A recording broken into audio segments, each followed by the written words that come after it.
Yo, welcome to another episode of the PressBox. Bama Headache Gang is here. Merry Christmas to your families. Happy New Year's to those. Be safe this holiday season. Bama, I hope you had a great Christmas.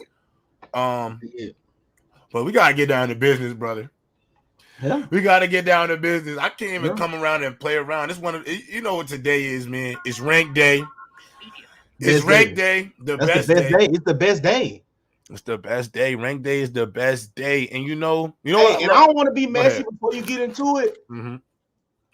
Your other shows don't do this. Not the panel, not Fluent and shit. Fluent got a whole top 10 where he ranking everything, but he don't rank your favorite panelists, dog. This is really top tier right here, man. Yeah. This is top tier. We involving everybody over here at PressBox, bro. So if you didn't have more of an incentive to come watch, come on now. Yeah. Listen. This is the show where complacency leads to failure. If you're complacent, you'll plummet. So you got to stay on your P's and Q's at all times. But with that being said, man, like we say every week, don't blame us. Just work on your game. Work on your game. But with that being said, let me make sure this thing is up. Adam, hold on. Where is it? Here we go, man. This week's debater rankings, man. Look at the rankings, y'all. Here are this week's debater rankings. How the mighty have fallen. Man. Oh, man, I see a lot of falling. A lot of guys didn't move. That top 3 is shaking up.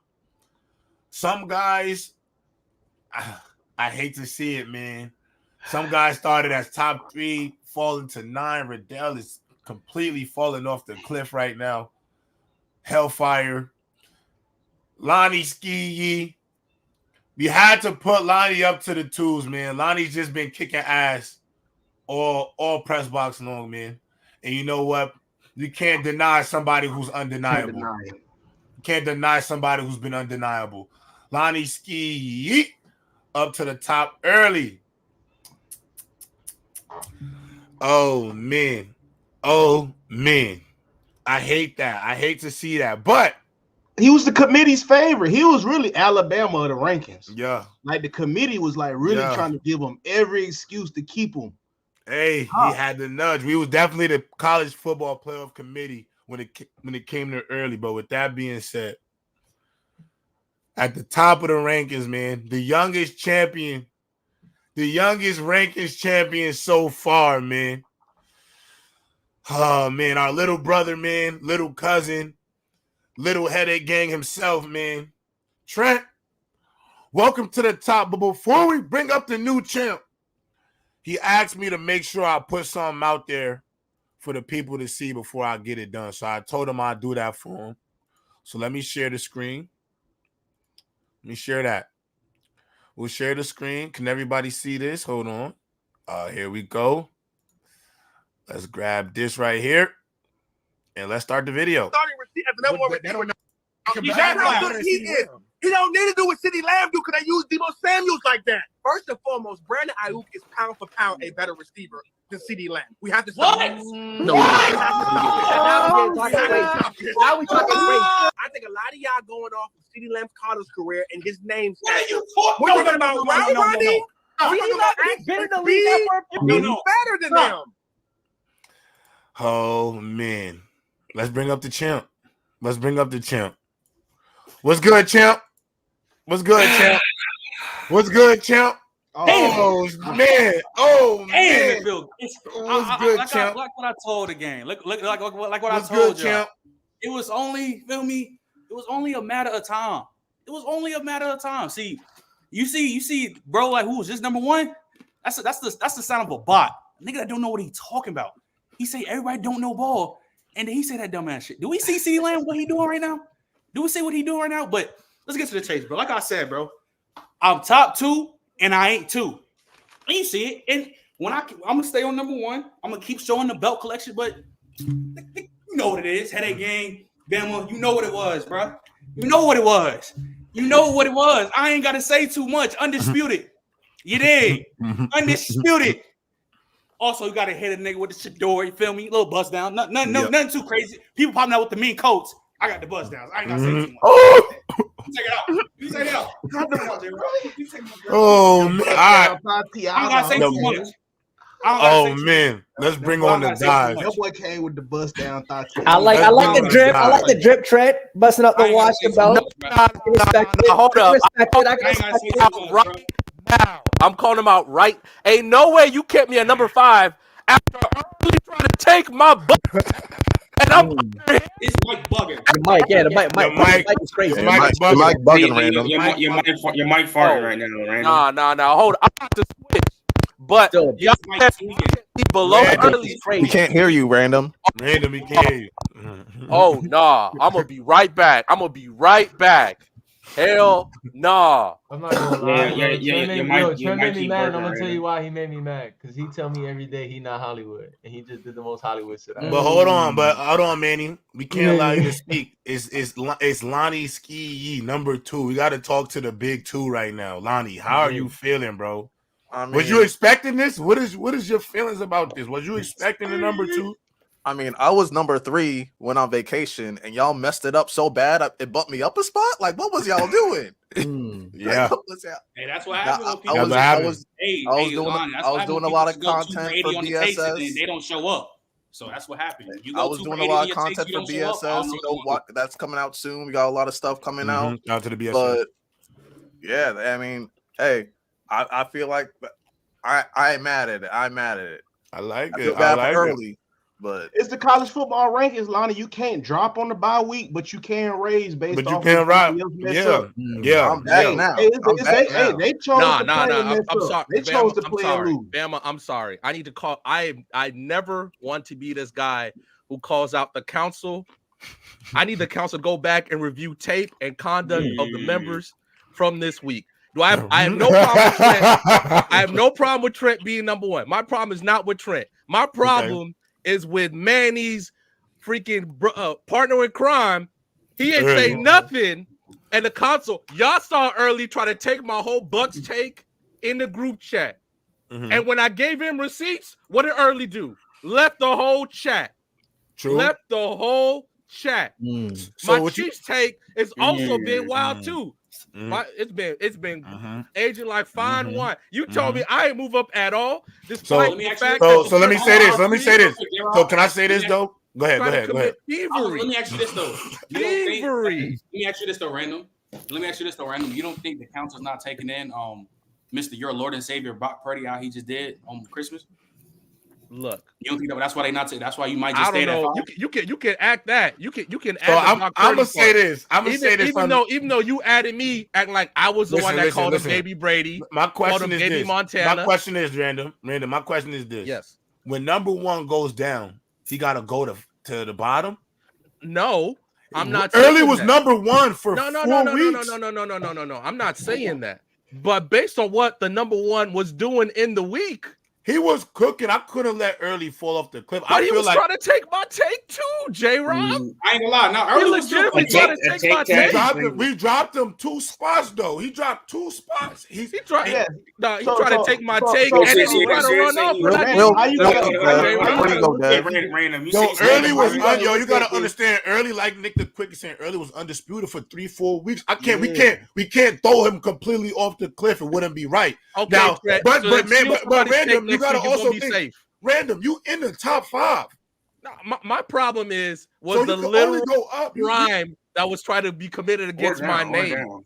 And then when he was like, I got proof, show your proof. I literally showed him proof from before he was even on PressBox. And Early still ain't addressed it at all. He still ain't addressed it. If we see Early this week, we're gonna see Early. Speaking of the group chat, Random, you reminded me.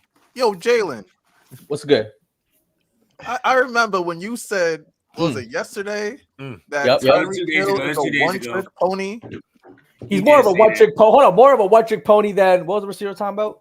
You can't even remember the There's a lot of group chats going on. That's a lot of group chats going on. One-trick pony. Oh no! I mean, hold on. One-trick pony relative to the wide receiver we were comparing him to, which was Jetta. Oh yeah, Justin Jefferson better wide receiver than Tyreek Hill. You look at the numbers he was putting up, 150 yards a game he was putting up in the start of the season. Then his quarterback got hurt. He had a couple dud games. Tyreek Hill still averaging over 100 yards a game, and he missed a game. Hold on, Justin Jefferson, that catch that he had this weekend, 2 guys, boom, off the air. Tyreek Hill can't make that catch. They're not using them the same way, Jalen. They're not using them the exact same way. You just have a preference. Why would they jump on a Tyreek Hill? Why would they throw a jump on a Tyreek Hill, Jalen? Jefferson is better at catching the ball in traffic in the crowd. He's out jumping Tyreek Hill. That's not what you said. You said that he can't make what you said at all. You talking about one catch like that. That's not what you said. No, hold up. I'm going to utilize Tyreek Hill like that. Tyreek Hill is like one of the fastest receivers all time. He's not making those catches like Justin Jefferson. He's not. You're not using him the same way you would use Justin Jefferson, Jalen. How many times is Tyreek Hill winning a jump ball? He's not. I see him winning. I see him winning. Maybe once in a blue moon. Hold on. Why are you trying to use every receiver the same way? Because we forgot. This press box not open field. Facts, fellas. Lonnie, Jalen, explain. So Jalen, you did that. That is very blasphemous. So you say Tyreek Hill cannot jump up and catch passes like a receiver one over 2 That's guys. crazy. We've seen him do it. Maybe he's just not a jump ball fiend. Yeah, I give you that. But we've seen him take on the duties of a number 1 receiver, and he's been able to pretty much produce especially outside of Patrick Mahomes. So continue to elaborate why you think that Tyreek Hill is one-trick pony. I think the whole concept is I think Justin Jefferson is a better wide receiver than Tyreek Hill. I think Justin Jefferson can be used in more ways than Tyreek Hill. I think Justin Jefferson just has a skill set that's more than Tyreek Hill. Tyreek Hill's strengths is simply his speed. His speed allows him to cover up all of his other deficiencies of the wide receivers. And don't get me wrong, that's a great thing. That's a great thing to have, that kind of ultra speed to just get past anyone. But what are his deficiencies though? His height. That's what I want him to say. His height. Hold on. I think if a quarterback gets physical with him, he doesn't react. He doesn't react the same. I think when you can get really physical with him and stay with him, he's not catching the ball. He's number 1 versus press man coverage in the NFL. He's number 1 versus press man coverage in the NFL. What you clearly that press man coverage is going so well. Clearly that press man coverage is going so well. Hold on. And if you have 2 guys on him, you have 2 guys on Justin Jefferson, 2 guys on Tyreek Hill. Throw the ball to Justin Jefferson. Yo, Jalen, and I got another question. So, like, by your logic, Jalen, by your logic, you think Stephon Diggs is better than him? You think Devontae Adams is better than him? You think? No, because those guys are better than. Hold on. You think a lot of dudes is better than him? No, because those guys are. You would have to think all them dudes is better than him. I'm not gonna lie. Manny. Okay, so Jalen, let me ask you this: where do you have Brink right? Where do you have Tyreek right now? Yeah. Tyreek right now. I mean, for this season, I'm having 1. No, just overall. I'm having Justin Jefferson over him. Okay. I'm having. Honestly, I still think Devontae. I ain't gonna lie, bro. You saying you having people over them is kind of pause, but. Ain't no pause. We too grown. Ain't no pause. I'll tell you. It's not crazy that Jefferson. It's not crazy that Jefferson. It's not crazy. But your reasoning line. Yo, fellas, one at a time. I think Devontae Adams is calling Tyreek a one-trick pony. And like then saying like, he can't. But by his logic, saying someone's not as good at something and then saying someone can't do something is 2 separate things, Jalen. You're saying he can't make that catch. That's fair. He's not as good as making that catch. Relative to a Devontae Adams or a Justin Jefferson, he's more of a one-trick pony relative to those guys. But I'm saying relative to a one-trick pony, what does that even mean though? Yeah, that's a 2017 ass pick, bro. I ain't gonna lie. I hate the one. He's basically saying because you can't. According to Jalen, if you can't throw jump balls to him, he's not a good enough receiver. You wouldn't use Tyreek Hill like that. Stephon Diggs is not better than Tyreek Hill now. So by your logic, hold on. Because Devontae Adams and Justin Jefferson are better than Stephon Diggs in multiple aspects. Okay, here's the point. Okay, let me ask you this. I got you, Manny. Okay, so Manny. Well, I mentioned Manny. Jalen, what does Justin Jefferson do better than Tyreek Hill? 1, he can catch the ball in traffic better. That's 1. You could say better routes. Yeah, better route runner. I'm giving Justin the better route runner for sure. He's taller. Those things. I mean, sure, tall. The physicality, the physical nature for sure. We'll give him that.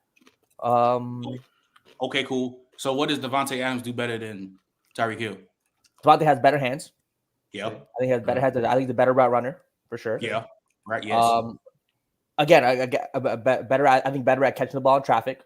I think if you have two guys on Devontae Adams, he's better at that. Now, okay, cool. What does Stephon Diggs do better than Tyreek Hill? It's the same logic. Okay, that's why it's the same logic. I see your premise. No, I see your premise. But the thing is, I think that Devontae and Justin Jefferson can do those things at such a level that Diggs can't. So Diggs, obviously, based on That's cap. Devontae doesn't have. I mean, Diggs doesn't have better hands than Devontae. Diggs is not a better he don't. But this is what he do though. That's not the thing though.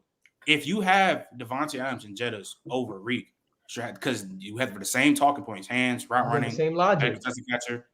Stephon Diggs is that same type of receiver with what's his name, Jettas and Devontae Adams, and he's on that level. He's an elite receiver. So by that same logic, you should have Diggs over Reek too. He's an elite receiver without a doubt, but I don't think he does those things as good. Wait, I'm just saying, hold on. So like the gap. So what I'm saying is, I don't think he does all those things: catching the ball in traffic, route running, as good as Jettas, and as good as. You think the gap between Jettas and Diggs is huge? I don't. I think it's noticeable. You're crazy. You're crazy. I just got a couple questions for you, Jalen. I just got a couple questions for you because that he just got speed is crazy to me. All right, so in football, like, do you know when you can only apply the speed? So with the speed argument, do you know like the times where you can only apply that speed? Like that speed y'all claim he got, there's only like certain times where you can apply that in football, like. Or you just running straight into the hospital. If you're just running 4.2 all day, all day throughout the field, you just run into the hospital. He knows when to turn it off. Number two, it was a dude on record that ran what 4.26 or 4.22, something like that. John Ross, John Ross too. My point exactly. Both of those two guys clearly faster than everybody in the league. So how couldn't they couldn't be speed dependent and be top receivers? Well, I mean, Tyreek's football speed is incredible. Like obviously running the 40-yard dash. He's on the track speed. He got track speed. No, 100%. He got 100%. Yeah, he got track speed, but Tyreek Hill also has football speed. Like he has track speed and football speed. While John Ross is also you don't credit how he John Ross is also dropping passes. Jalen, do you know what a one-trick pony is? A one-trick pony is John Ross. A one-trick pony is DK Metcalf. Dre Archer. A one-trick like those are guys who are just straight. Speed. Nicole Hardman, straight speed. Like Tyreek Hill still runs a great route, has great hands. Phenomenal. We all know the gap. Great yards at the catch too. Phenomenal. Like, so you saying he's a one-trick pony? That's disrespectful as hell. Like, that's crazy. To throw the one instance where Jettas is clearly better than Tyreek Hill at. And say that's why he's a superior receiver is unfair. You wouldn't use those two the same. If you're throwing a jump on to Tyreek Hill, something's wrong. The offensive coordinator should be sat down and got talked to. That's what you're trying to do. He's actually a good jump ball receiver at his size. Yeah, but I'm just saying, I'm like, that's not your primary use crazy for hands. him. I don't know if people talking about. He don't like that's why I'm sitting there like that's unfair to throw that one play because then I'll throw the one time this year we saw Tyreek Hill catch a slant and run through the defense, and I'm like, that's why he's better. That's why I'm sitting like I think you clearly have a preference to a certain type of receiver, Jalen. At least it's Tyreek Hill for the one thing because he's just shorter. Because if Tyreek Hill was Jetta size, would we be even having questions? But Jalen, but he's not. Jalen, how much do you value slot receivers? Jalen, how much do you value slot receivers? Now, if your argument is that he's a better red zone threat, I'll give you that. Absolutely, I'll absolutely give you that. Look, I'm taking Justin Jefferson over Tyreek in the slot. That's fine. That's cool. It's fine. It's fine wherever you have Jettas. Just that make sure you just have the same consistent logic on the receivers. It's really hard to argue Tyreek at 2 if you have Justin Jefferson at 1. Because the logic you're going to say how you value Justin Jefferson applies to 2 other receivers that you have to say that better than him. So it depends. To me personally, it's either you have him wide receiver 1 or you have him wide receiver 4. That's just based on the logic. Consistent. I hear what you're saying. That's how you is. If you value like the hands routes, then Jettas, Tay, and Diggs better than him. But if you value that Tyreek Hill is probably the best speed deep threat ever, and we all know what he comes with the game. Yeah, have him at 1, and I don't care. Deep threat ever? Mm-hmm. Yes, or second best. Because I say Randy Moss. Randy Moss. Then you have Deshaun Jackson out there. No, I'm taking Hill before Deshaun. No, he's better. Hill's better, but Deshaun, I just want to give some respect to Deshaun. Deshaun Watson? Crazy. No, Jackson. Jackson. Oh, Deshaun Jackson. Okay. Yeah, I think the one trick pony thing's a little foul just because one trick pony means you only good at one thing, and that's just not Tyreek Hill, man. Like the versatility in which he's using. Is he elite at one thing? Quick. Is he elite at one thing? 100%. Wait, what? Jalen, what you thinking about? This is what makes Tyreek Hill so dynamic. He's elite at change of direction.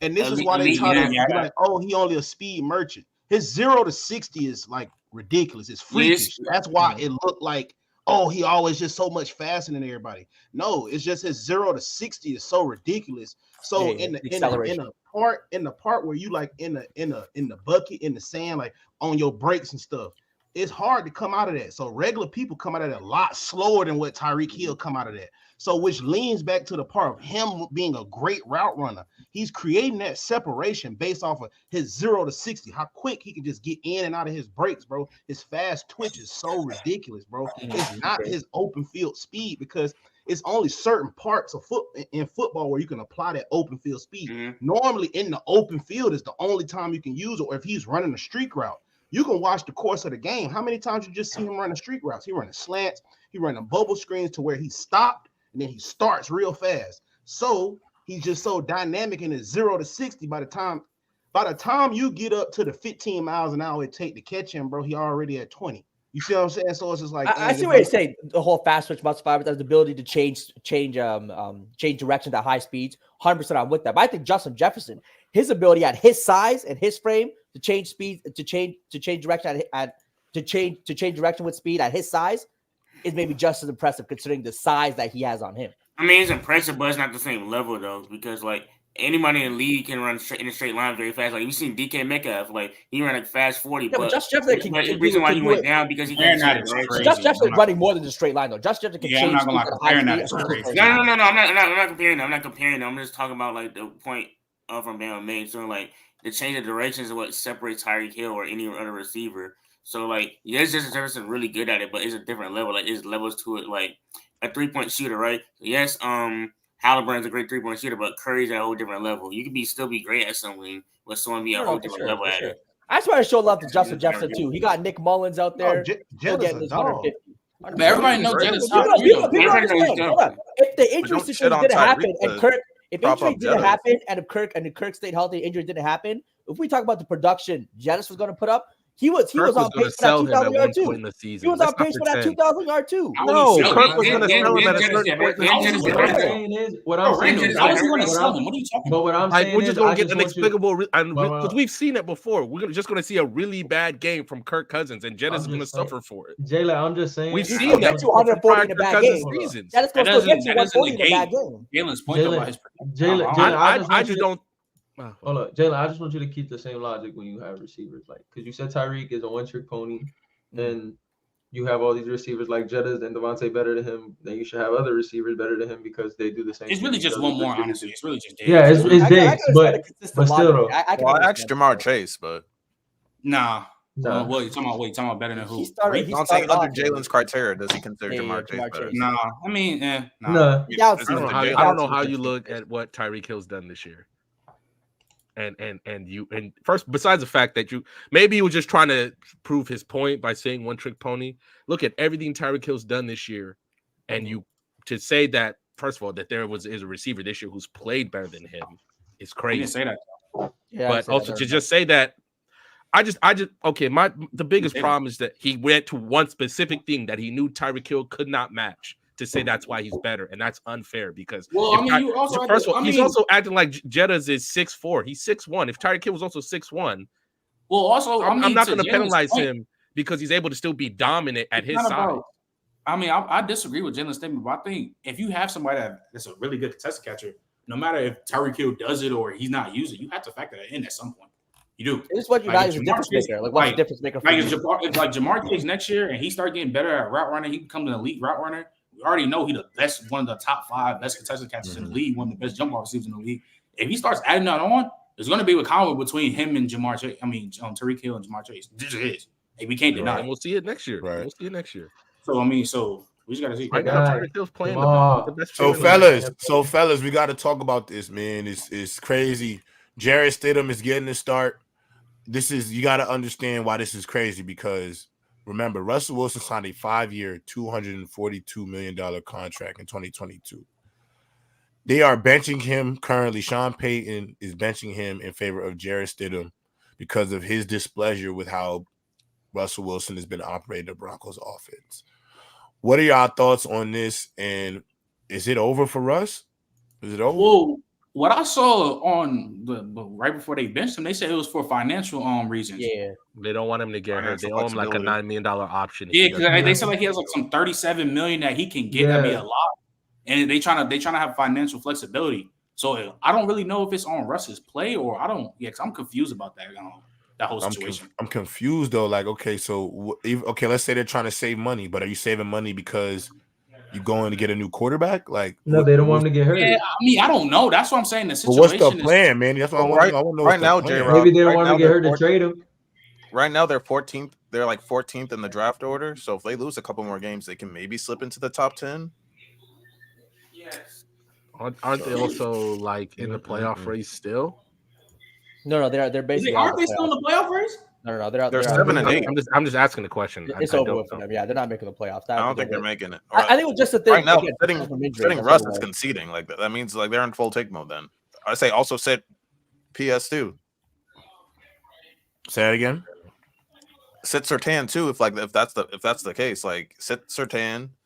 They're maybe 7 and 8 right now for additional first round picks, and then start a rebuild. So they're 7 and 8 right now, but they might be done with Russ, and if that's the case, that's crazy. That's going if that's the case, that's going to go down one of the worst contracts ever. Because after 2 years, he gone.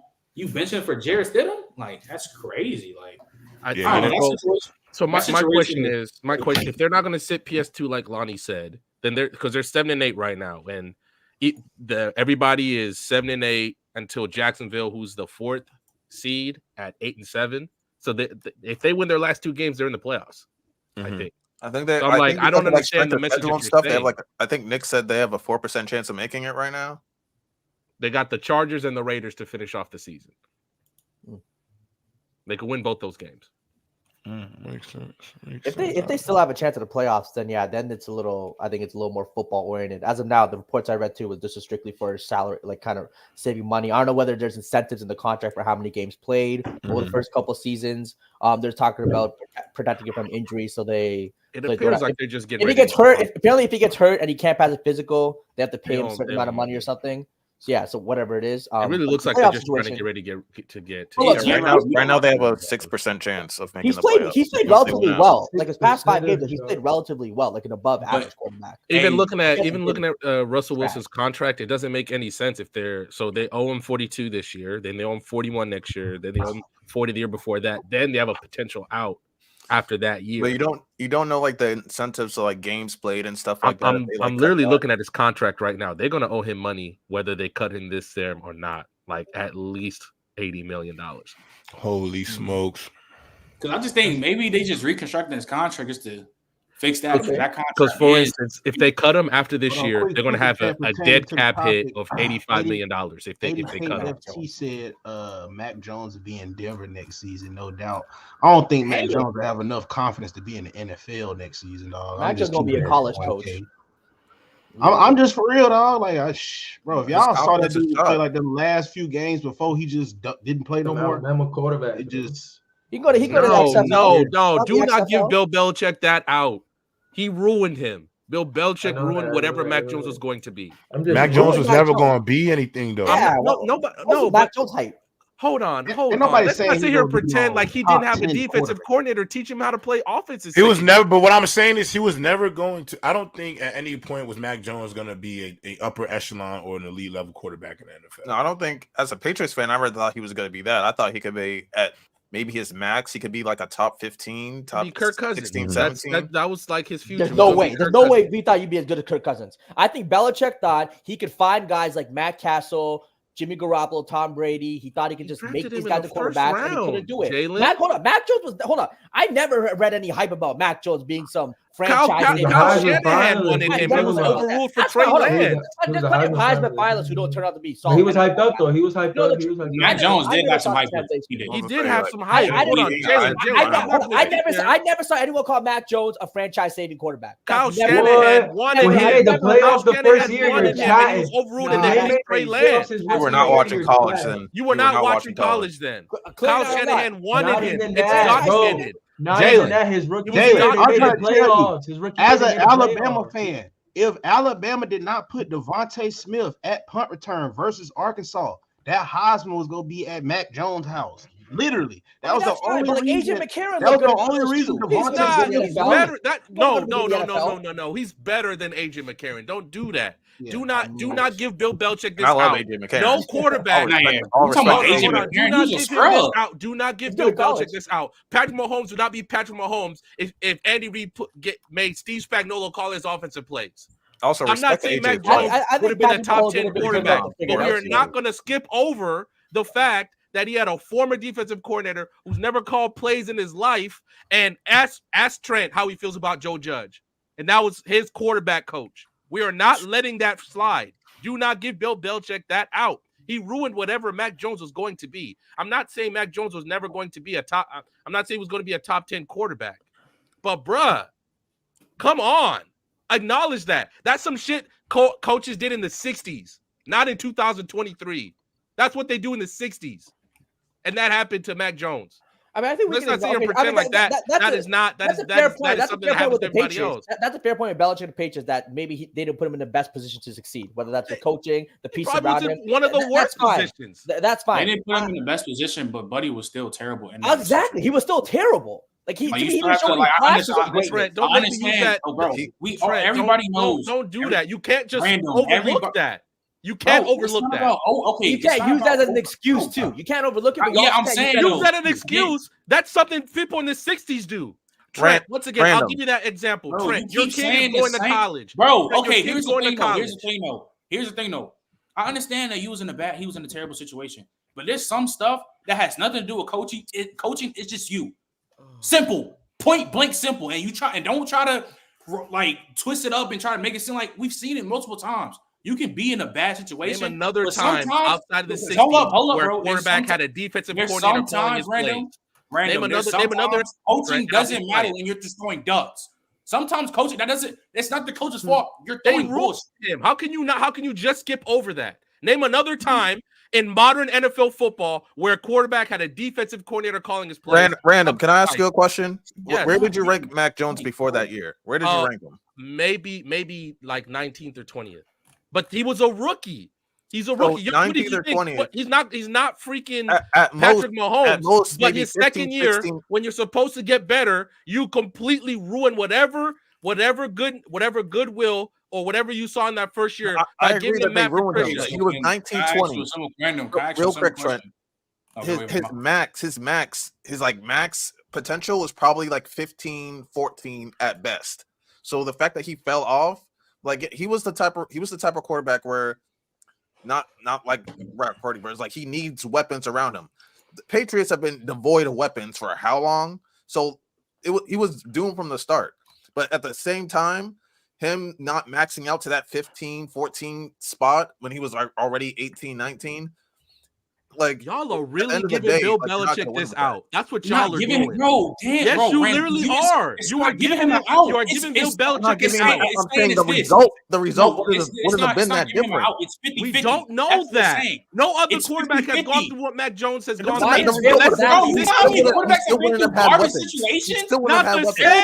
It's not the same. It's literally not the same. It's not the same. So you've never seen other quarterbacks going through terrible situations just like Mac Jones. Not when they had a defensive coordinator calling his plays. Has Matt Patricia? What about the roster? I got one question for y'all. So what about? Okay, so let me ask you this. Has Matt Patricia been great for the Eagles since he started calling their plays? Has he been great? No, but that's he's even better what he's supposed to be good at. But we're gonna literally give. We're literally gonna give him. We're gonna give Bill Belichick that out. That Mac Jones is just in this only on his own tier of just terrible situation. I've seen Trevor Lawrence with Urban Meyer and Dan Arnold as a starting tight end. I didn't see Daniel Jones with Joe Judge and every fucking Richie James, Tanner Morgan at receiver. I done seen terrible situations. Once again. When you're playing bad, but my question is this. They had Bill O'Brien and Bailey Zappi had success. He's cooked now. He's cooked at this point. Now you give him a whole year where they did Bailey Zappi was doing accountability. He's cooked now. He's clearly cooked. Bailey Zappi was better than Mac when Jones Mac last year. was screaming at when we saw it on Monday night against the Bears last year, when he's screaming at Matt Patricia, let's go, it's 2 minutes. But bro, I think one thing I get mad and we're cussing out random. Jones. So give him the best offensive coordinator in 2022. What does he do?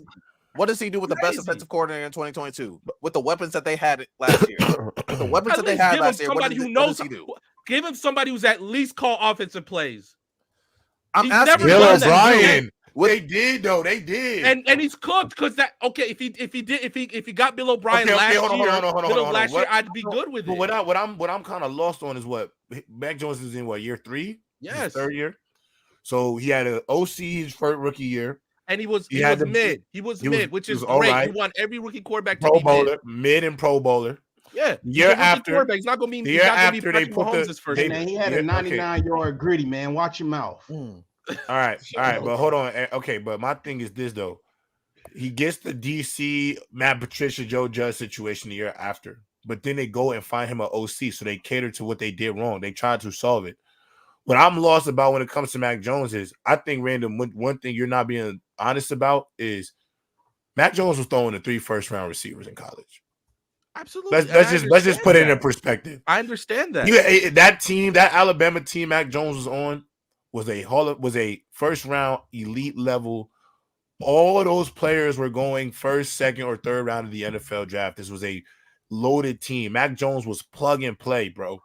And I'm not trying to discredit Mac Jones for what he did. Good on him for doing what he was able to do. But bro, if you can't throw to Smitty, Waddle, Mechie, and these boys, you can't play the position at all. And so to go to the Patriots and just say that Belichick ruined them, bro, they got the OC. So it was on him to work on his game, and he has not worked on it, bro. He's not great in the pocket. His arm talent is really not all the way there for me to what it needs to be in the NFL, especially in a cold weather sort of division like the AFC East. And ultimately, when you look at Mac Jones, he always had a ceiling. There was always a ceiling. So that's just the truth. Absolutely. I want you guys to understand. I'm not saying that I'll say it again because I feel like some people, especially in the chat, are going to sit there and act like I'm saying Mac Jones is going to be a top 10 quarterback. I'm not saying that. But what we saw his rookie year, we were like, there's clearly something to build on here, to the fact that he was teaching Cam Newton the playbook his rookie season. There was something to build on there. Hold on, bro. Hold on, bro. Besides, was he okay? He was teaching Cam Newton the playbook. There was clearly something to J-Rob. I'm gonna ask you a series of questions. Was there clearly not something to build on that second year? Was there clearly not? He was mid, but he was able to lead the Patriots to the playoffs, ball above his budget, and then what happens? Josh McDaniel leave. Bro, if you really think Mac Jones was impressive his rookie year, like truly impressive. I'm not saying okay. That's not true. Y'all acting like first of all, y'all are being unfair. Most rookie quarterbacks are not going to be Patrick Mahomes or Deshaun Watson. They're not. But the fact that there was something to build on. What did you ask me? You asked me if there's something to build on. I said, was there anything to build on? To me, and I'm telling you, there was nothing to me about him that was impressive. So there was no extra. To me, there was no. I don't think there was another height for him to reach, bro.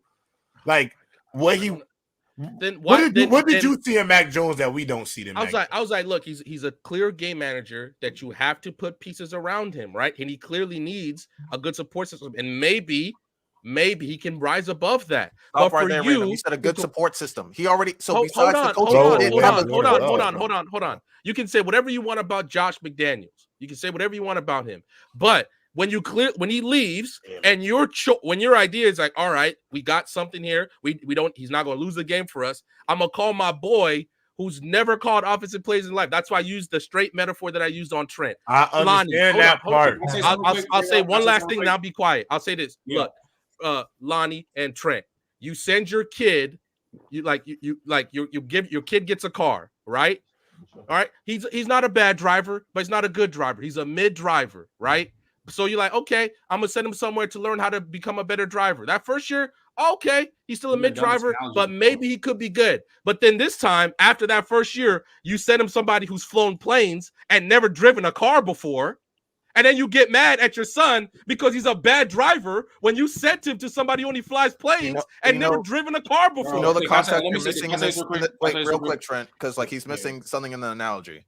So like I said, you can blame the coaches all you want, but like as you just said, his supporting cast wasn't there. So like the steering wheel, you could say that's Nelson Aguilar or the tires, Jacoby Myers. So besides the coach, even with a good coaching staff, we've seen great quarterbacks with crap weapons, a la Patrick Mahomes, not be able to produce. So someone on Mac Jones's level, who you said was like at 19, even if you give him the best OC, put him at 15. With those weapons, he's still not going to produce much. You just said he's a game manager. How are you just absorbing the fact that he was a defensive coordinator calling his again? You're never going to get better because I got to do these super chats. Yeah, facts. Okay, first off, bringing up Cam Newton that he was teaching the playbook is dumb because Cam Newton came late. Of course, he was there the year before. He was there the year before. He still came late. How much time did he miss with COVID? You still have to. You know how much closer? Wait, bro. Okay, random. Hold up, bro. Random. Hold up. Even if he was there, random. Even if he was there the year before, Cam was still saying week by week. I was still learning the playbook. I was a rookie coming in and teaching you the playbook. Okay. He was there the year before. Even when he was sick, the playbook didn't disappear. He could still be in the playbook. What are we talking about? So the playbook disappeared when he got sick. Bro, I'm not gonna lie, bro. Random, you was screaming and hollering, talking about he's getting taught the plays. First of all, Cam Newton missed hella time because of COVID. Let me finish. All right, but hold on. This would be pissing me off, and this is where you pissing me off a little bit. You being disingenuous to football players right now because you talking about the playbook at the crib, nigga. You played football. You know damn well you could read a playbook. But having live reps and reading a playbook is two different things. You still have to go out there and rep this shit. You can't just read a playbook for 3, 4 weeks, 5 weeks, sitting on your ass in the crib with no receivers to throw to. You want to know why I don't want to hear that, J-Rob? I was one of those guys because even though I got a scholarship, I was one of those guys who was always on the fringe. So yeah, I took the playbook everywhere with me. And yes, I learned. I was in it. I even ran live reps by myself. You play quarterback? What are you talking about? Quarterback, nigga? You play quarterback? No, I didn't play quarterback. I was a receiver. Get on the field. I'm about to cook you. What are we doing? I'm about to violate because he disrespecting Cam Newton a little bit. He's disrespecting the game to the quarterbacks, bro. First of all, you're a wide receiver, nigga. You're going out there and learning what your route is on a play, and that's it. You're not learning. I had to learn what everybody else did. What are we talking about? You're not learning the protections. You're not going out there being like, what's the protection for the O-line? You're not looking at the checks. You don't know the audibles. You're going out there and you're going to have to learn the plays. I'm not saying you can't go out there and learn the plays, but at the end of the day, Random, the quarterback has to know the check, the audible, the can. Who's the linebacker? You have things that you can't do. You got things you cannot do unless you do it live, bro. So to sit here and say Mac Jones, who is taking live reps with the team, is teaching the quarterback or helping Cam Newton after Random, he's out there actually taking the reps. Why would he not help him? They're in the same room. I would agree with you if that was also. And you're trying to make this idea that you're trying to say go back in the game. What are we talking about? He had a whole year with the playbook, whether or not he missed time with COVID or not. No, he didn't because he didn't. When did Cam Newton come the whole year before? Was he not starting games the year before? When did Cam Newton come to the Patriots? Because how many games did he start for the Patriots? Yeah, he started like a few games. He came like during COVID to where he didn't learn the playbook until like Cam even said it. He didn't get that playbook until like that camp, bro, because of all the COVID rules. Like, because they wasn't allowed to be on the facilities like that. And He was coming off of that because like you got to wait that 2 weeks or whatever. Anytime you go from state to state, like the NFL really had like an annoying ass rule, bro. Like where like once you go from a facility to another facility, you got to wait like 2 weeks and they got to test you again, and then you got to go on some other type of testing. But I want to conclude with this random. I want to ask this question to Randall before you go to Super Chats. But Randall, to go back to the Mac Jones point, that's why me and Lonnie, we hear what you're saying, but we kind of disagreeing. What does you always bringing up the coaching? What does coaching have to do when you throwing bullshit to the other team? When you throwing dots to the other team? Because that's the main reason why Mac Jones is about to get up out of there. I understand the coaching part was bad, but he was also terrible. If you watch him this season, a perfect example is the Giants game. 70 receiver on the roster. The perfect game was the Giants game and the Colts game. Throwing his best receiver was Nelson Aguilar. Bro, it was a red zone. It was in a Nelson Aguilar was his best receiver. Bro, but look, bro, but throwing Doug. When y'all want me to answer the question, I'll answer the question. When y'all want me to answer the question, I'll answer the question. Okay, so yeah. So once again, it's coaching for young quarterbacks. Is coaching very pivotal for them? For young quarterbacks, is it very pivotal for them? Yes. So when you have a guy who doesn't know what he's doing, and that's the guy who's trying to teach you the playbook and teach you, and also coaching your offensive line, and he doesn't know what he's doing to the point where you are in certain situations asking, yo, we're in a 2-minute drill on Monday Night Football against the Bears. Guys, please, let's run it faster, but your coach doesn't know what he's doing. That's going to hurt your confidence. Of course, that's going to affect his play. You're bringing up one time, and it's been multiple games. Come on. Now, OC can literally tell you, yo, there's a seam mark you got to throw to. If you underthrow it, that has nothing to do with coaching. That's you. That's blatantly you. Don't bring up. I ain't gonna lie, bro. This was lost because this was already lost because bro is trying to violate Cam or big up Mac Jones' intelligence as a quarterback because he was teaching Cam Newton the plays. And I find that to be criminally disingenuous just because of the fact that playing the quarterback position, if you don't take live reps, looking in a playbook is not enough. And at the end of the day, bro, we can say 100 times that you are a fringe guy. Listen, you don't got to tell me no underdog stories, bro. I didn't get recruited to the end of my junior year of college, of high school. All my offers came late. I was a late bloomer. I get having to do the dirty work to get recognized. But at the end of the day, there's a reason why I play corner instead of quarterback. There is a learning curve for that position for a reason. And sitting at the crib with COVID, you clearly don't, because also you think Cam Newton's brain is a supercomputer. I never said that. Let me finish. Stop talking, bro. Let me finish. You always interrupting. Let me just finish. You had the whole 40 minutes to go crazy. All I'm saying to you, man, is the OC changed. There's a difference in offensive philosophy, and you don't have the time to get the reps needed. In no situation, my brother, is anybody going to be able to handle a situation like that, right? Especially if you can't do it live. That's not an indictment on anybody. That's just how the cookie crumbled, bro. There was COVID, but to miss the amount of time he missed a minute. Come on, bro.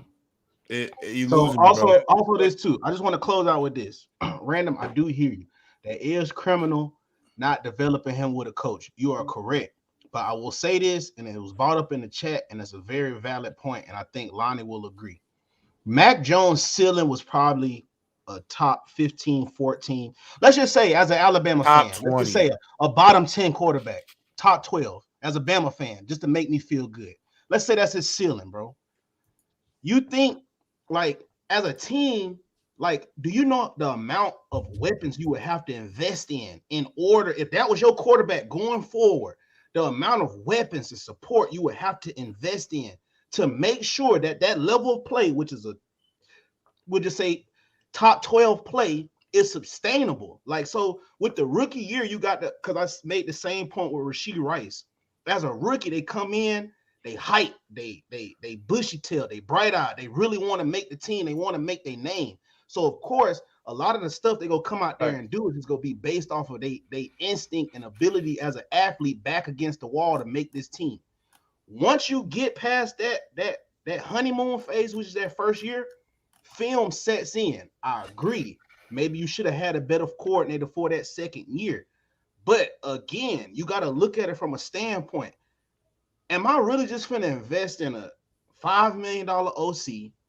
Now we got to go ahead and tank because I want a top 10 receiver. Oh, shit. DeAndre Hopkins want 20 million. Let me go ahead and throw him 20 million. Don't forget, my head coach is a defensive guru, so you know he want his defense looking pretty. He gonna want a DN. He gonna want a cornerback. He gonna want a linebacker. So you gotta figure out how to keep money for all this while protecting a top 12 quarterback. Like that, it just wouldn't make sense. To wrap it up, because we have to move on to other topics. I agree. The coaching, everything.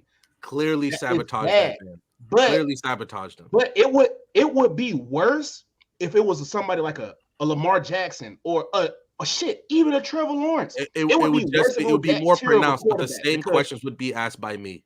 The same questions would be absolutely asked. Because arguably, I will say this. It was a bad year for quarterbacks when Mac Jones went in the first round. That was arguably a down year for quarterbacks. It just wasn't a star-studded draft for quarterbacks. It was kind of like, hey, bro, we need a quarterback, and this nigga just won the national championship. So fuck it. We'll just go with him. I think he should be good. He dared Nick Saban. I told J-Rob this the other day. A lot of them coaches draft them Alabama players just off the simple fact of it's just easy access. All 32 teams have access to the University of Alabama. Trying to tell you this. All 32 teams ain't got access to Houston. All 32 teams ain't got access to Colorado. All 32 teams ain't got access to Clemson. That's a luxury only Alabama get to have. So sometimes, yes, you do fall victim of getting bullshit off that ease of access, and Mac Jones really was a victim of it. I mean, if you feel like they should invest in a top 12 quarterback, so be it. But I also see from a standpoint of, I'm not going to put all these resources in them. I'm not saying you got to give him DeAndre Hopkins, but at least give him somebody who knows how to call offensive plays. See, Give him somebody. That's my biggest problem. That's why I blame the majority of Mac Jones's problems on Bill Belichick. You've clearly seen him. Nobody can tell you all the mistakes the man has made, but the biggest mistake, whether or not you think Mac Jones will be whatever or not, to not even give him basic support. To the point, somebody who's at least call a pass play in his life. But Random, you don't think them going to get Bill O'Brien was them realizing they made a mistake? I understand it, but at this point, and they went out their way to go get a player. Look, I know people may not like Zeke, but we thought Ramondre Stevenson and Zeke would be a good duo. They went and got wide receivers. They paid Juju. You don't have to like these guys as like top tier names. But they did try to accommodate Mac Jones, bro. They did try to accommodate him. And that's where I understand the confidence part. I fully blame it on Mac Jones. I hear you on the confidence thing, but bro, when after that season ended, to me, if I'm Mac Jones, I could throw that away because it can't get no worse. I've already played in the NFL a year and made a Pro Bowl, and you said that's a building block. So going into year 3, I get Bill O'Brien, who's actually worked in the offense, who's had some success. All I'm saying is, I think a lot of the things that he wasn't good at this year were him. Like I don't think he was very good. This year is absolutely him. But I would argue this is just one of those where I'm like, he was so cooked by that second year that this is what we get now. But listen, bro. If he was that cooked, bad. This is something that hasn't happened. Okay, but hold on. If he was that cooked, then bro, it was never meant to be. Because Trevor Lawrence, I'm hard on him. But after the Urban Meyer year, he could have threw it in the towel. Justin Fields, every time in Chicago, could go out there and throw in a towel because he's been called everything in the book. He's had one of the worst situations to start his career with that whole Matt Nagy situation in Chicago. He'll have a good game. It won't be good enough. He could throw in a towel, but he goes out every week for the Bears, and he out there, regardless of what you want to say, he want to try to win a football game for the Bears. You know what I'm saying? So, like, I hear you with the confidence thing, but I look at guys who really had every situation to really throw it in the towel. Yeah, like could really throw in the towel. You feel me? I'm not saying Mac Jones is done, bro. He could go sit like, listen, maybe go somewhere else. Maybe go to the Rams. Why not sit behind Matthew Stafford? Why not learn from Sean McVay? Great offensive minds. It's not over for everybody. You know what I'm saying?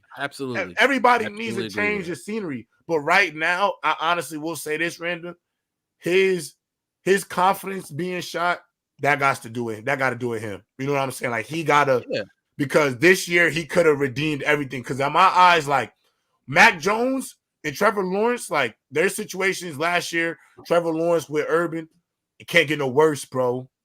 Like it can't get worse than this. You know what I'm saying? And you still get another opportunity next year. That's why I'm saying, like, if Mac Jones goes another place and he balls, I'm gonna come back here and be like, I'm gonna say the majority of that is down on Belichick. Absolutely, that should be his biggest crime as a decision maker. The fact that he did that, and legitimately, that's something that hasn't happened since the 60s. That's when they didn't know how to run offensive plays for real. And you did that to your quarterback. Was he going to be the best? No, but you had something. Your idea is like, J-Rob, your idea is like, let me go get my homeboy from down the block who I did that one thing with is crazy. And then we're willing to blame that was After Effects still clearly affected him. And of course, I wish Mac Jones, bro, you got a new opportunity, got to get better. And that clip of literally Bill O'Brien pointing at the playbook, you're supposed to throw it here. I'm like, oh, that's all him now. I got no excuse. But that's a big part of his career. That will always be a big part of his career, especially if he doesn't turn it around. It's like, God, what if he just went to somebody who knew how to call a freaking 2-minute or call basic offensive plays, not somebody who's literally trying it out for the first time after 20 years of calling defense. I definitely understand. But let's move on because I do want to. Wait, Bam, you want to get to them super chats, right? You want to get them super chats? Yeah, go ahead, Bam. Do the super chats. Shit. Yeah, get to them super chats. Cam Cobain with the $5. Flowers had the coldest touchdown silly in a minute. I agree. Facts, that was fire. Hey, this speaking to all y'all boys, which let further doubles down on, man. Y'all always being graded, not by me and J-Rob, by everybody. But F Dot in the cut with the $5. Are y'all still adding people to the panel? Somebody always coming for y'all top spot. Actually, water with the $10. I think F Dot sent me a DM on. Oh, he sure did. He wanted to join the team just like that. Okay, F Dot. Drink more water with the $10. Can we finally give Puka the credit he deserves? Dude has a chance to break both rookie catch and yards record on a potential playoff bound team. I still can't believe y'all said Tank Dell is better. I hate when people do that, knowing that Tank got Tank hurt. was gonna bro, literally got hurt and out for the season. Bro, like, he literally did have a significant yards advantage on Tank. Like he did almost have 800 yards in 11 games. Yeah, but Tank, by the time Tank had 800, Puka already had over $1,000. Okay, that's fine. But hold up, but Tank with CJ Stroud would have been right there. He still would have been right there. I still don't think he's better than him just because he's having this great year. That'll make him a better player than Tank. No, I don't think that's crazy to say. Give credit to Matthew Stafford too, another wide receiver putting up. I just think y'all just looking at he got about to hit the 13. I don't know, man. I saw him catch that diving 30-yard catch in the rain. I said, is Puka better than Cooper Kupp? No, I'm willing to have the conversation. I'm not making that jump. No, hell.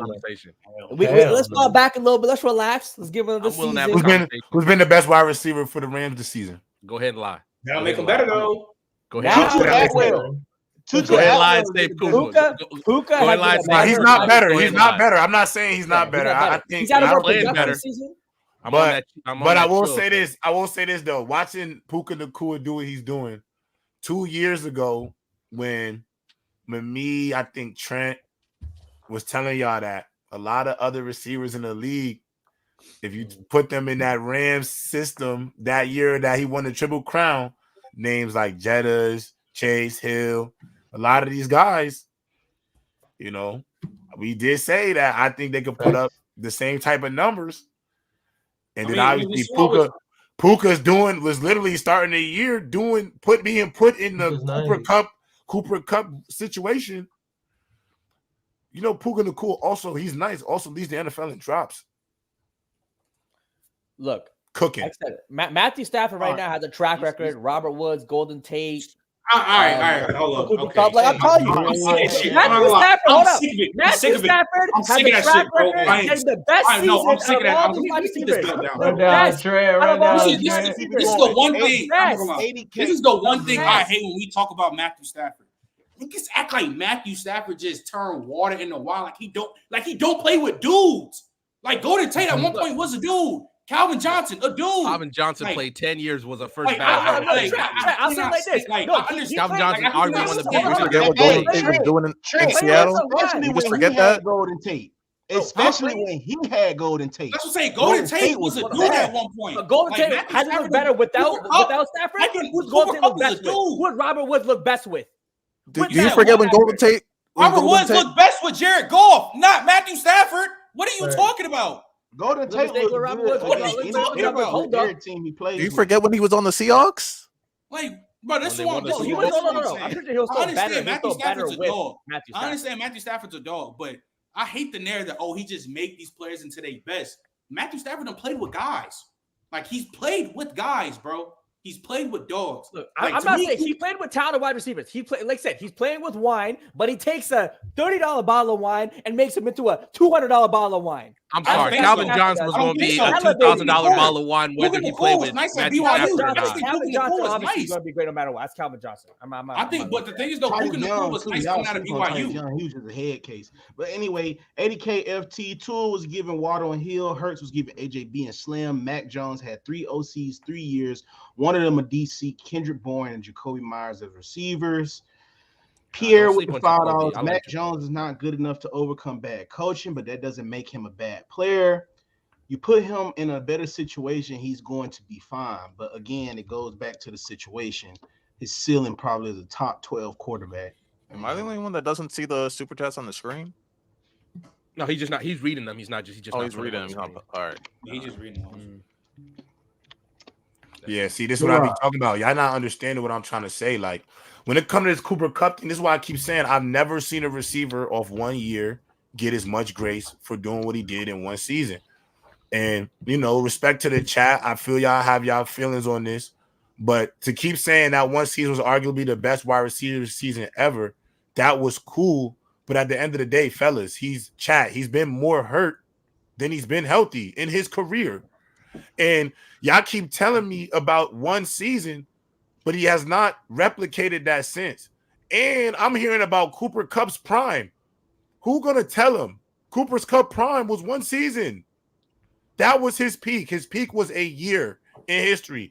A phenomenal year in history. But all I'm hurt saying, though, right? Bro, that's my point. Being hurt is not fair, obviously. Mm-hmm.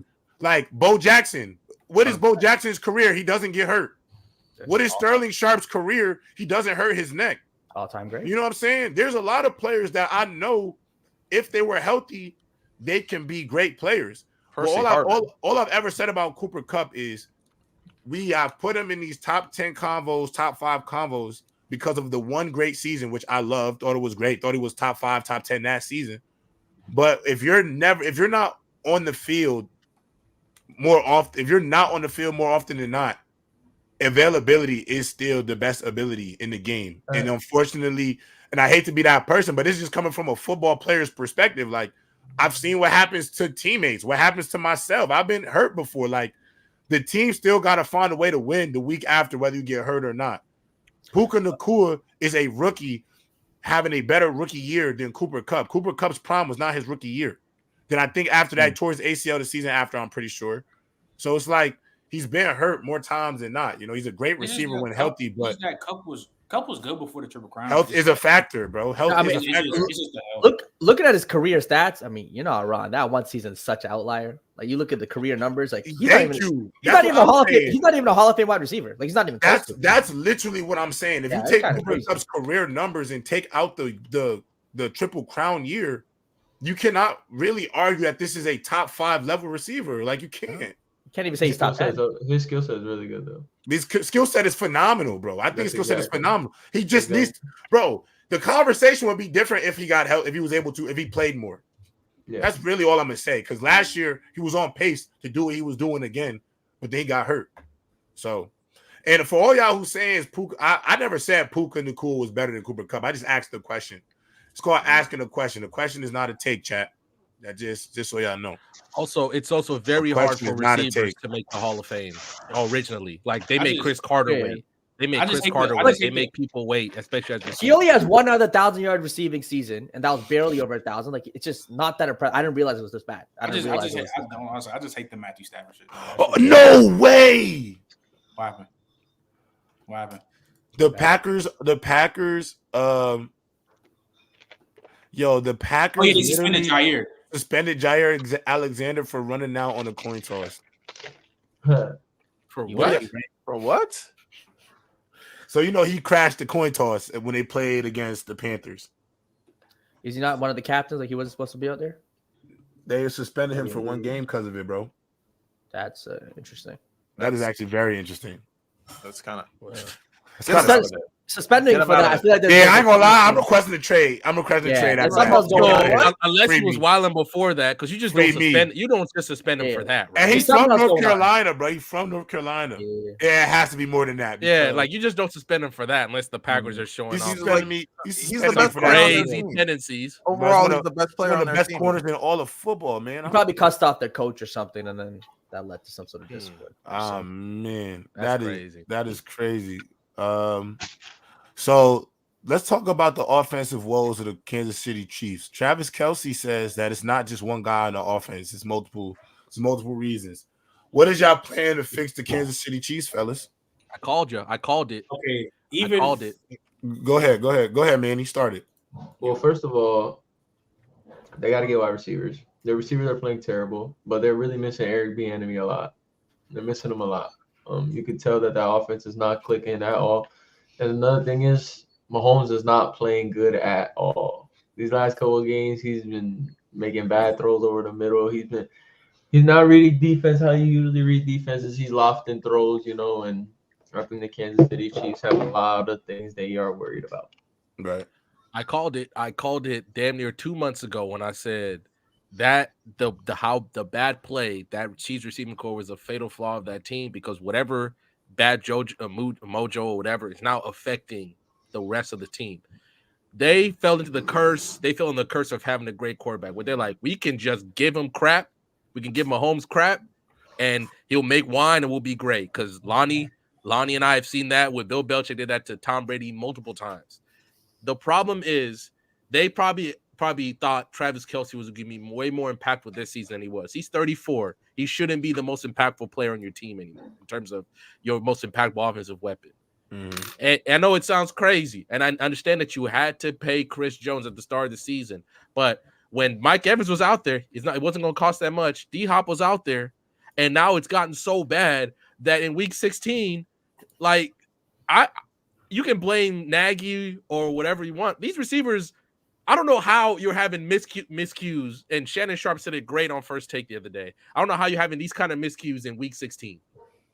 This is who you are now, and you are trying to force this offense. And Andy Reid, one of his biggest problems, that he wants to be this passing team, and your team is not built for that.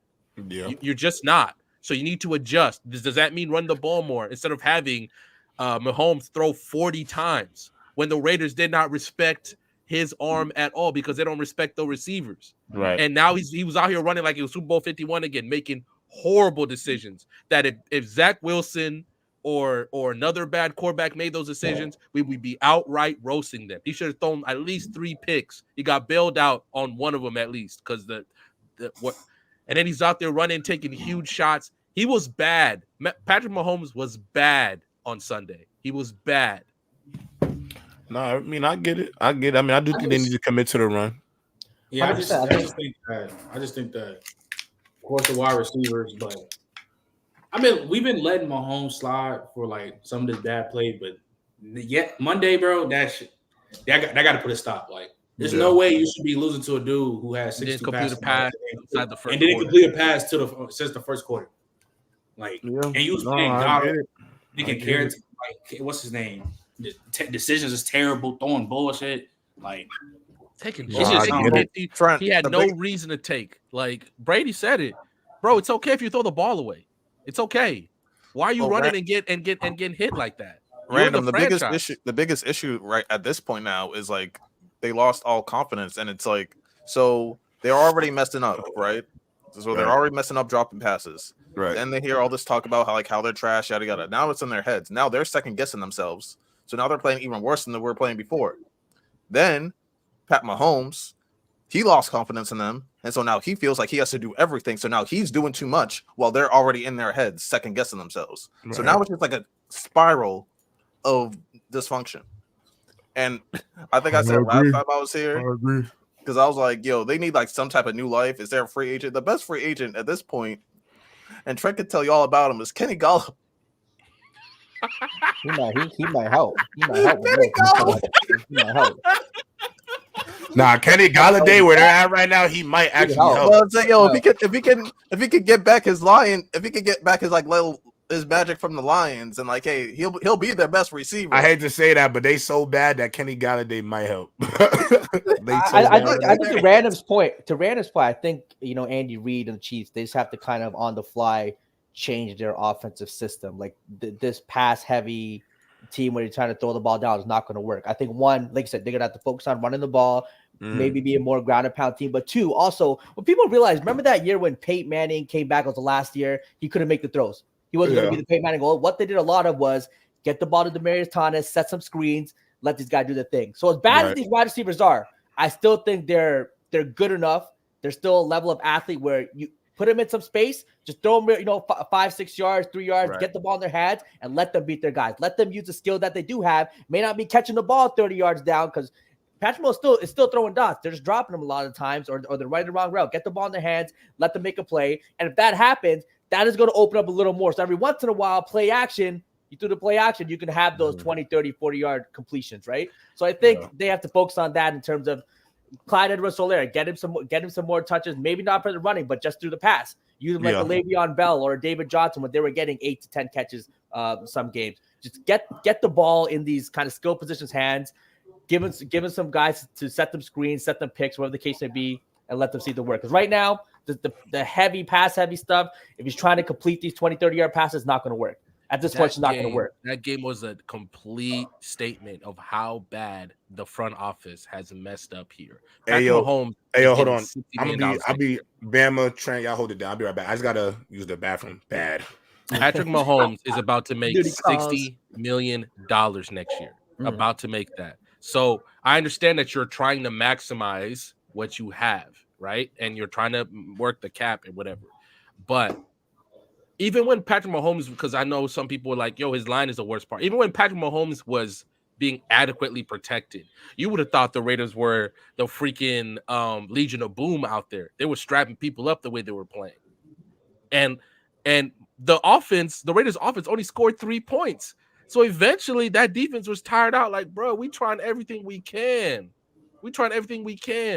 And of course, then the Raiders are out here running like they got prime Derrick Henry back there at the end of the game. Like, this offseason has to be, you have to understand, and Patrick Mahomes cannot keep giving you these pay cuts and you're not helping him. Because right now he is not good enough, at least from what we're seeing, he's not good enough to take mediocre or bad receiver talent and win Super Bowls with that. He did it last year. But last year, Juju Smith-Schuster could get open. Nobody, who on here is getting open? Wait, but is Juju the separating factor between a Juju on this team would be a difference maker, Jalen? I hear you. Juju on this team would be a difference. I don't know if he's that much of a difference maker though. He did it last year. I get it. Oh yeah, I heard. Oh, my shit was muted. That's exactly what I said. I'm not hearing that. We was having the same. We was having the same. It wasn't this bad, Trent. Bro, it wasn't this bad. What? It was not this bad. It was damn near the same way, bro. It was not this bad. It was damn near the same way, bro. So last year the team was leading the league in drops too. Travis Kelce is just not the player he used to be. Travis Kelce is just not playing to the level he used to be, so the receivers don't look as good as they were bad last year, but Travis Kelce exceeded that. Like, he made them look better. Yeah, he willed them to success, but that's the thing. Random, I feel like they need momentum. Like they need like one of the receivers needs to catch a pass that they didn't think they catch, or a broken play on defense needs to help them score a touchdown, something to get the energy going. Because it's just that they automatically think that they're gonna fail. Where's Antonio Brown? They're gonna mess up. Don't do that. I'm not even mad. You can get Antonio Brown. That's where they're at right now. They automatically they're already bad, but they already know that they're bad. And they're not playing. If he couldn't work with Brady, and Brady works with everybody, and he couldn't work with Brady, he's not going to work here. Oh, you put Antonio Brown on this team, they're my Super Bowl favorites. And then next year when he's walking out of Arrowhead shirtless and punching out a baby because you can't rule that out, was it worth it? Dude, you got a Super Bowl? We don't even know when they're going to win the Super Bowl. We don't know. You put Antonio Brown on the field right now. He's the best. AB hasn't played in 2 years, Jalen. And he's still going to be the best wide receiver on this team. I'm sorry. He would be the best, but they're never going to sign him. They're never going to sign him. He's Eric Bieniemy is really the difference, though, for real. Wasn't he posting sex tapes and all that stuff a few weeks ago? You needed somebody to be the bad guy, and it's too late now. But he does in his personal life.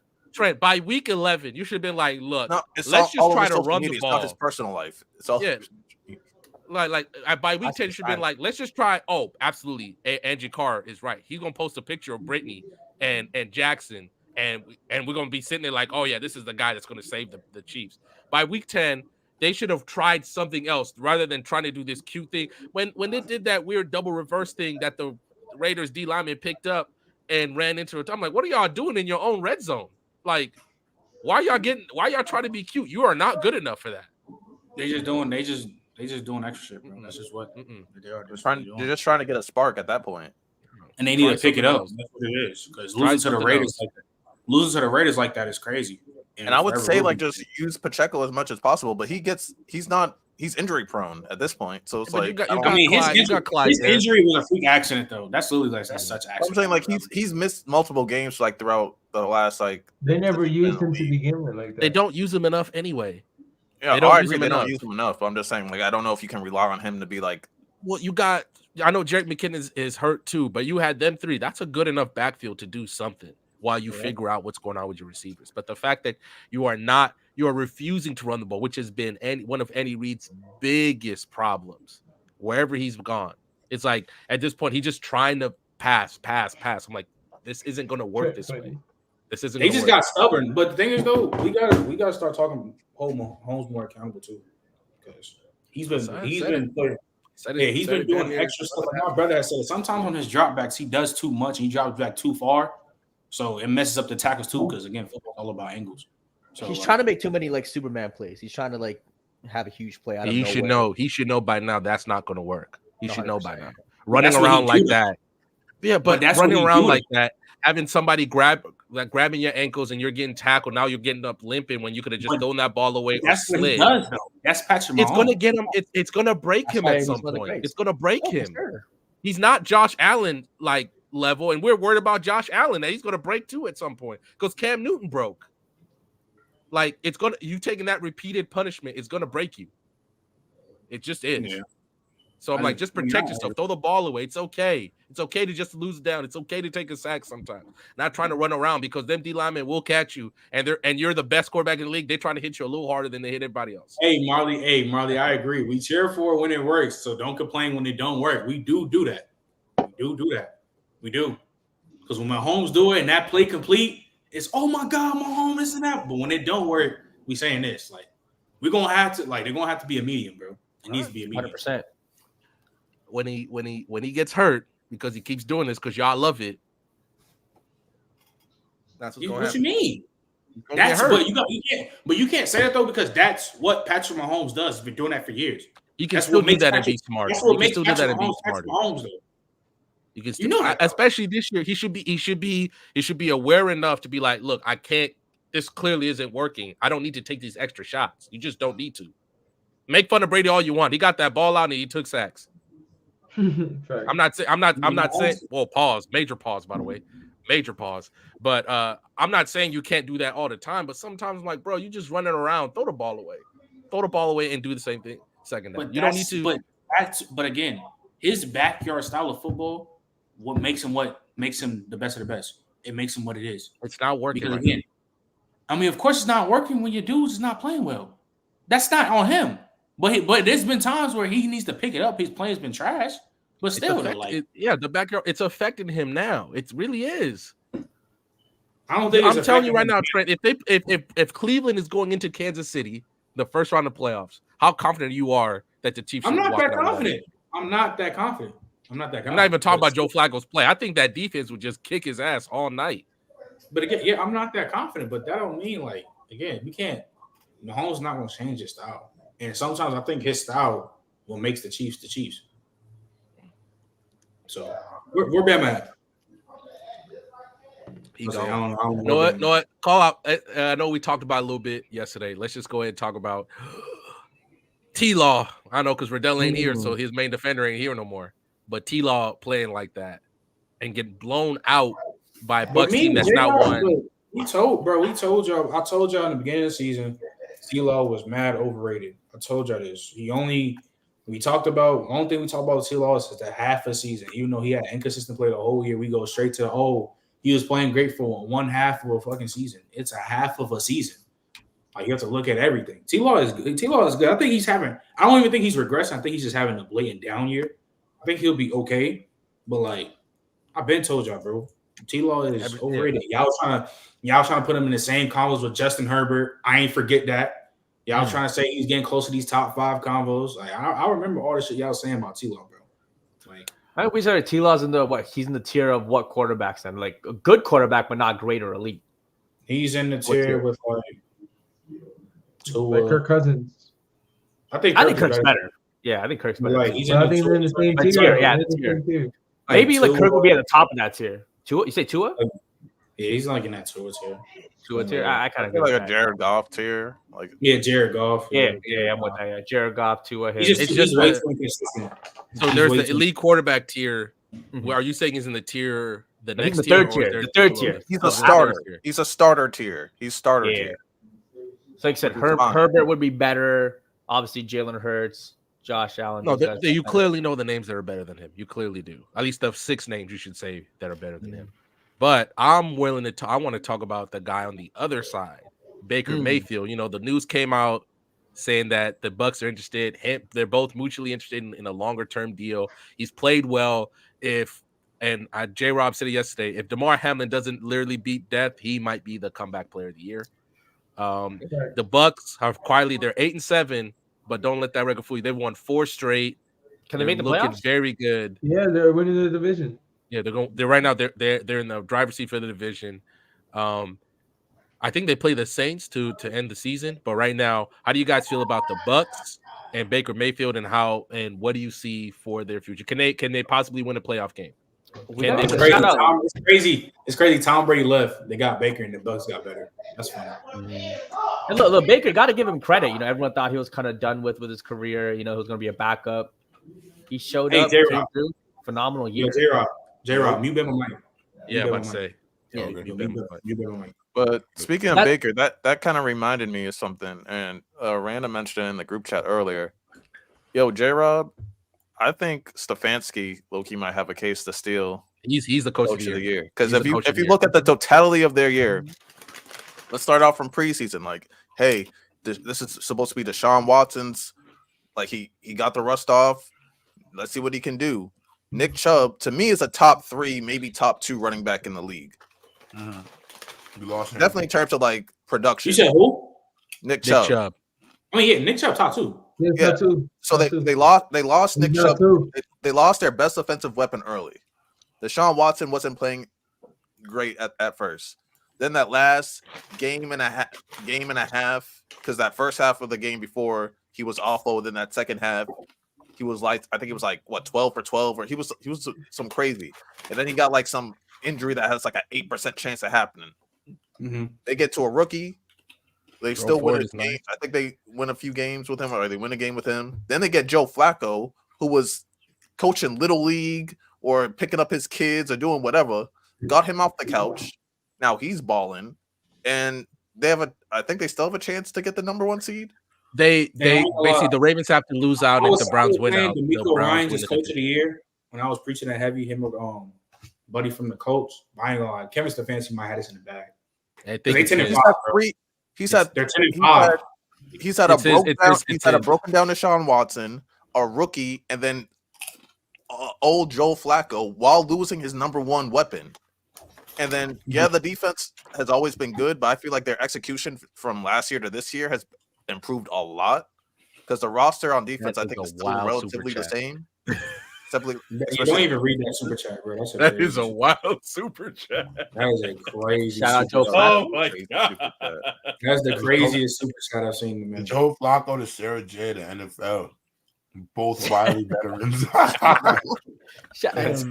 I don't know. I feel like if the Texans do lose a few more games, I feel like Stefanski might just be able to take it. I think it's his. I don't know what the argument against him is at Matt this point. Too. PJ Walker and they beat the 49ers with PJ Walker at quarterback. So they've had 4 different quarterbacks against some people's MVP of the league. Actually, they beat 4. They've had 4 quarterbacks and are leading and winning their division. Like, but also, I'm gonna be honest. You also look at that coach and do the same thing.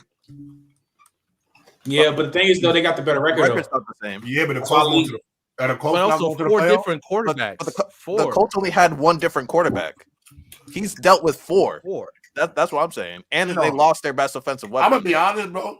No, what I'm just saying is, I think this year, this probably might be one of the closest coach of the year races I'm gonna have ever seen. Because be honest, fellas, too, why can't John Harbaugh and Kyle Shanahan be up for it as well? You look at we all argue D'Amico, you know, even though we're not the highest on the Lions, I mean they're a double-digit win team. What did Random say? You could look at him. You could also look at McVay over there in LA. So I think like there's a lot of guys who are really going to get it. I'm cool with Stefanski, but the thing is, I gotta also admit, fellas, I'm cool with a lot of guys getting it this year. That's fair. Because a lot of guys have had to make do. Like if the Vikings would have did a little bit better down the stretch of this year, O'Connell would have to get some love, bro. You know what I'm saying? Like so I just think a lot of guys is making do. So it's like, you know, I think a lot of people have been successful. So I think you could look at a lot of different guys. Did they do a code this year, J-Rob? They could.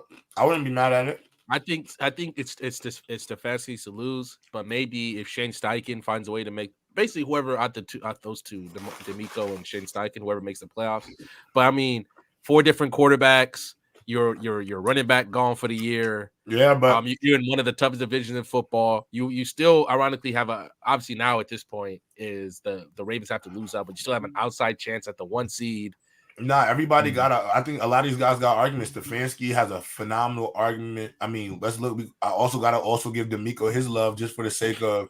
Did any of us see the Texans winning 7-8 games this year? Come on, let's be honest, bro. We thought this was a 3-4 win team, bro. Like, is CJ cooked? Is he cooked? Is he cooked for the year? He might be out for 3 weeks. That was a bad concussion. He got hit hard.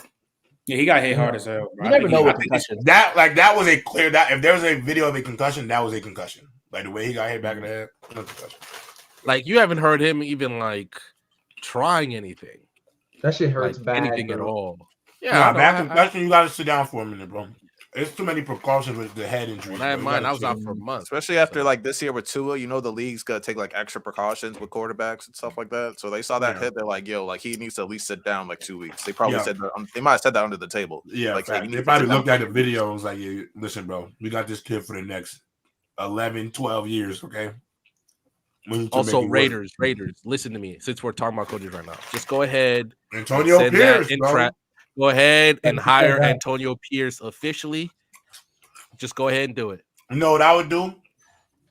If I'm give him a better OC. If I'm one of these teams that needs a coach, shit, I might go offer Antonio Pierce some money. Yeah, like if they don't do it again, because let's be honest. Another time, and they said no. What if the Bears is looking to move on, find one more new coach? Antonio Pierce might be a hot name right now. You know what I'm saying? He might. You know, Raiders, you are dumb if you let that man leave your building. I agree. Do not just get him a better OC. They got. If you look at that squad, there's weapons there, especially on the offensive side of the ball. There's weapons. They need a quarterback. Get a quarterback and get a quarterback and damn. Oh my god.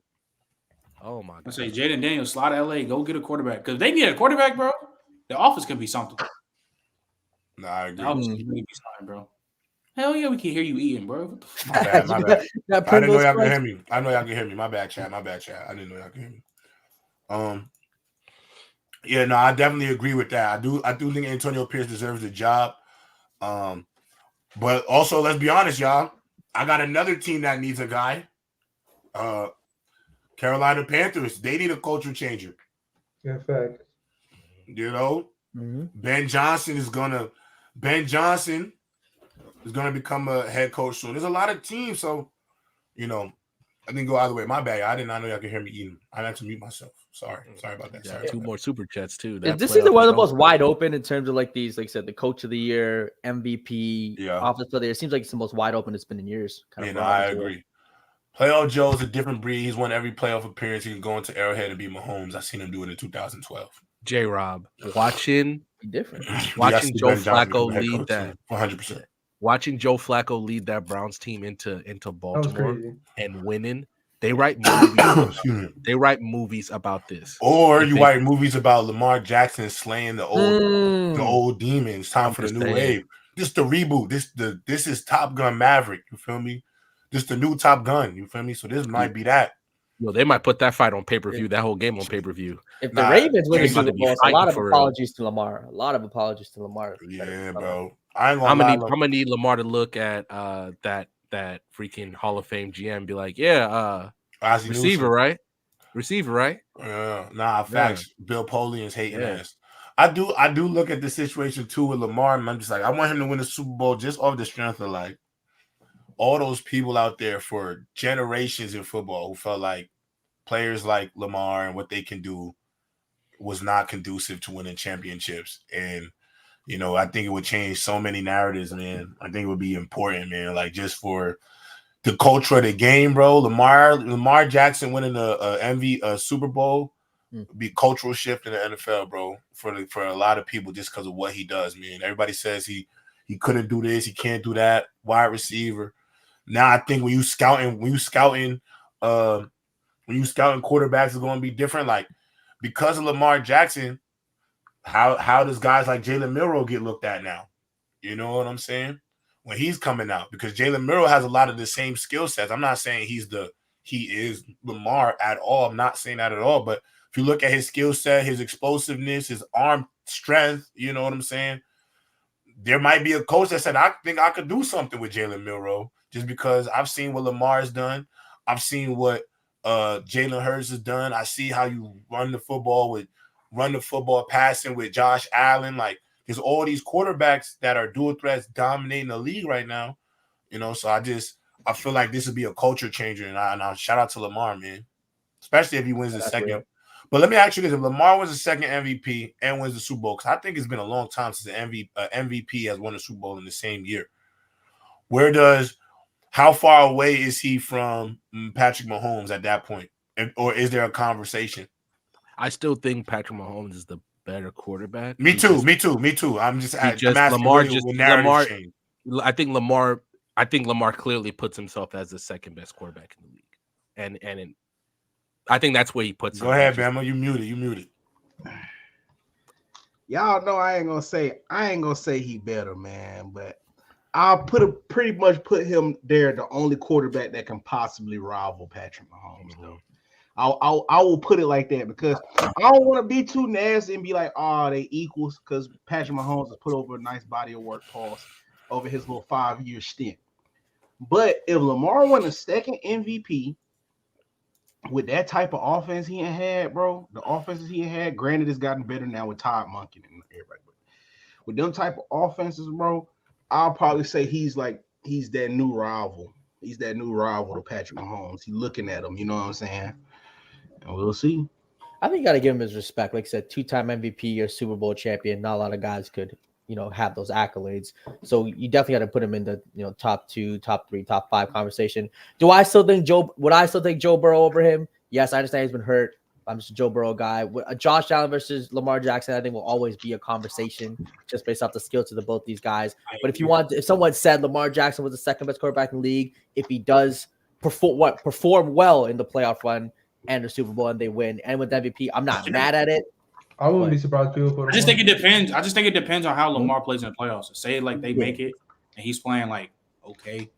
I understand that. I'll still be he be what's the minute combo. Let's say he's I just feel like if he balls out, I notice though. If he balls out, because I know a lot of people claiming fame when they talk about Joe Burrow, he went to the Super Bowl, this and that, and even when he played mid, nobody cares. If Lamar's outperforming Burrow in these playoffs, bro, I'm sorry, bro. I've been on this show too long, bro. For people to bring up Lamar playoff performances, bro, and every other quarterback we anoint gets anointed off what they do in the regular season. It's messed up, bro. It's like he's the only person that be like, oh yeah, bro, we gotta see what you do in the playoffs first. And it's like everybody else get their anointment off the regular season, but Lamar. He's great in the regular season, but we need to see what he do in the playoffs. And Bama, to your point, there were there were some playoff games where I saw like kind of John Harbaugh like kind of just flip the script. Like there was one playoff game, I forget which one, where he had like 40 or 50 like throwing attempts. I was like, I don't remember any time that whole season he threw 50 times, but then the first playoff game, that's what he's doing.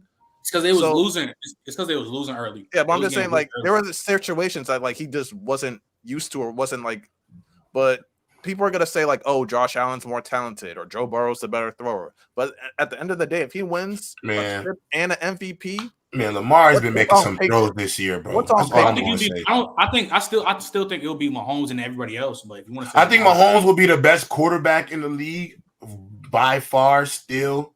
Yeah. But I will say this. I think because of what Lamar's skill set is, if somebody feels like he's the best football player in the league, I wouldn't be mad at that. You know what I'm trying to say? He gets it done. The best quarterback in the league might still be Patrick Mahomes, but if somebody said to me, I think the best player, the best football player is Lamar, I wouldn't be mad because I think right now I'm not mad at that spin, J-Rob. You know what I'm saying? I'm not mad at that spin. Yeah, you know what I'm trying to say? Because at the end of the day, Mahomes is 50 touchdowns, 5,000, 2 MVPs, 2 Super Bowl MVPs. So right now, where he's at, Lamar would still have to do a lot of things to catch up to him. That's him. But yeah, because Mahomes is him. Like Mahomes is him. Like I'm not even going front on him, bro.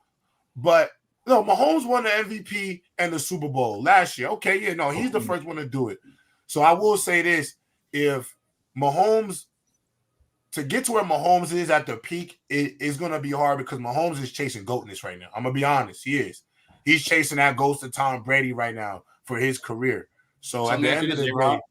Go ahead. So let's just say another quarterback. See what we talking about. Now he might not win MVP, but say they win a bowl.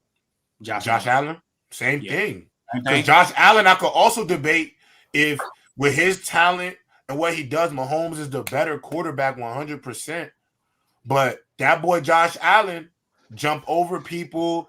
He run over people. He can force it. He can put a game into his hands and go be great. So Josh Allen, again, the same thing. I think Mahomes would be the best quarterback, but I could look at Josh Allen and say Josh Allen is the best football player in the NFL because what his skill set is able to do. Like I will say this, Mahomes right now, because of their lack of like offensive weapons, actually right now, the way the Chiefs are constructed, Josh Allen and Lamar Jackson would actually be better fits for that Chiefs team right now just because of what they are able to do, just because of how bad the perimeter weapons are around them, just due to the fact that they are able to affect the football game in the run game dominantly.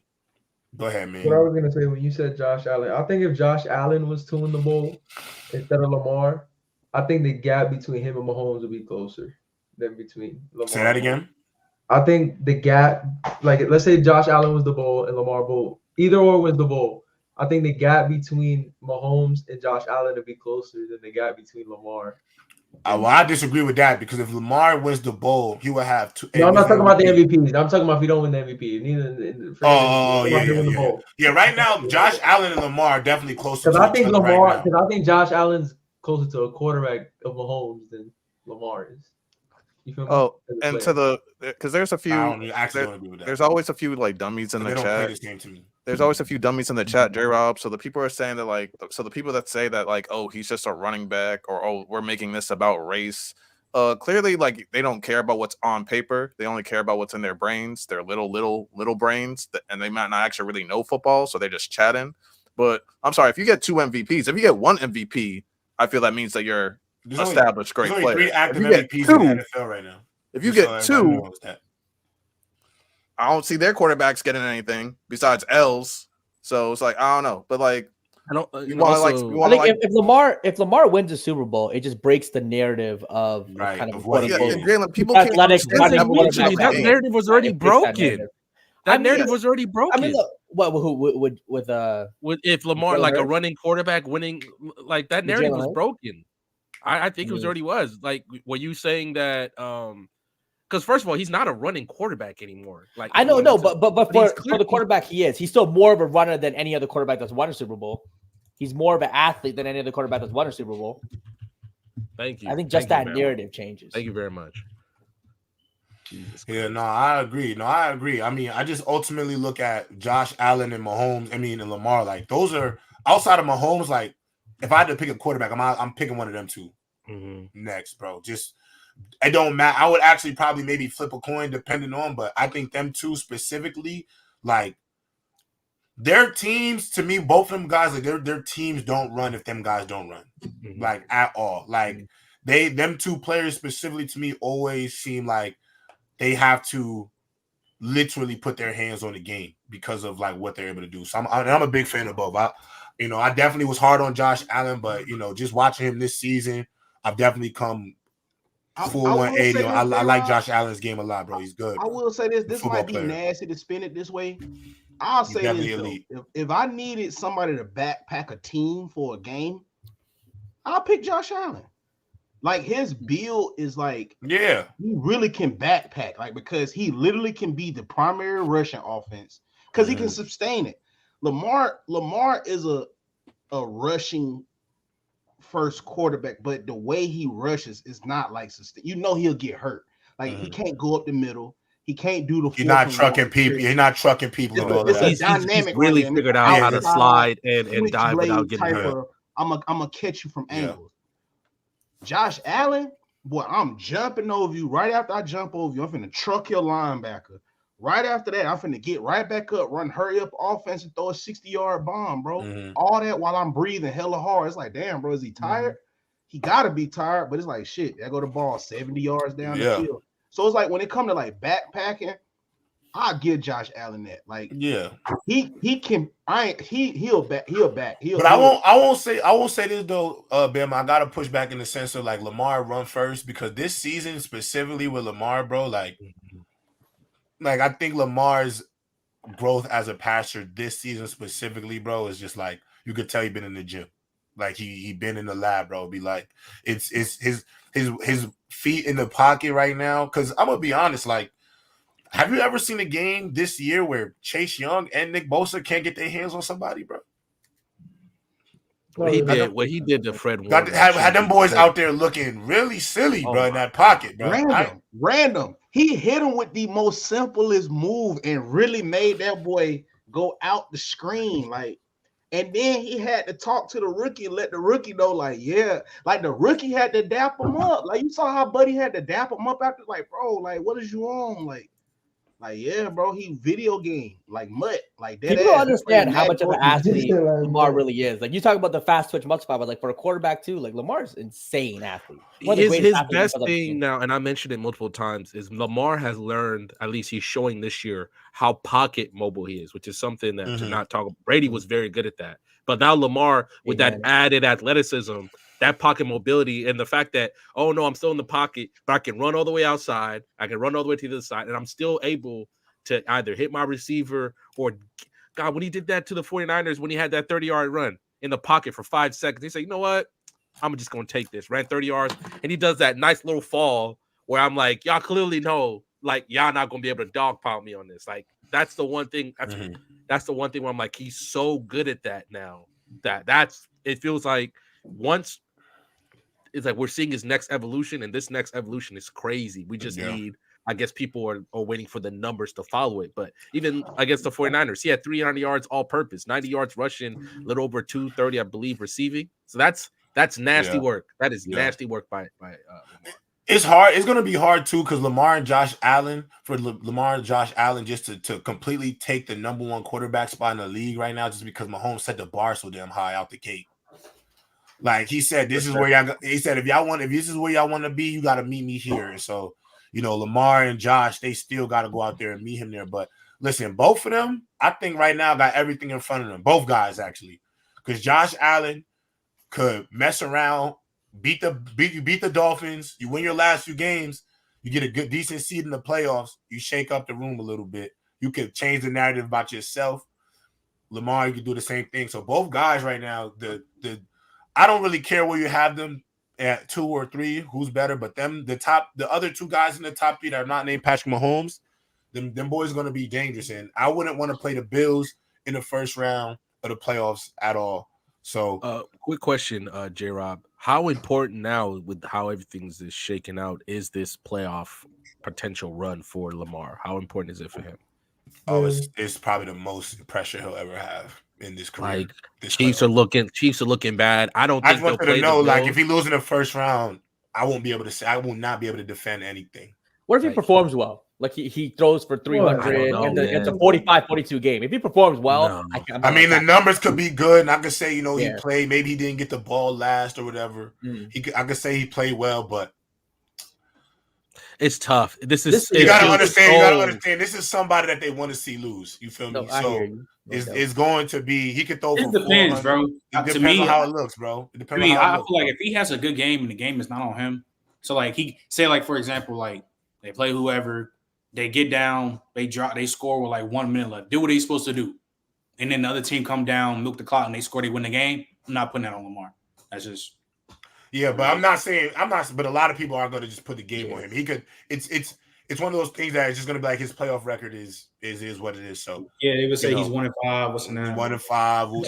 Jalen, it looks so like clear for him to at least appear in the Super Bowl. No, I hear you. This is the year, like you said, with the Chiefs. No, this is the year for the Ravens. And the traditional Chiefs. I think the Chiefs look bad. I think the Browns could beat the Chiefs. Yeah, I don't think they're going to play the Bills. I don't know how it's going to shake out. I actually want Lamar and the Ravens to play the Chiefs in the playoffs or Josh Allen and the Bills because I think a win over Mahomes could be big. Or a win over Josh Allen. But also, too, I want to add this. This other caveat is, that Ravens D-line might have exposed that 49ers O-line.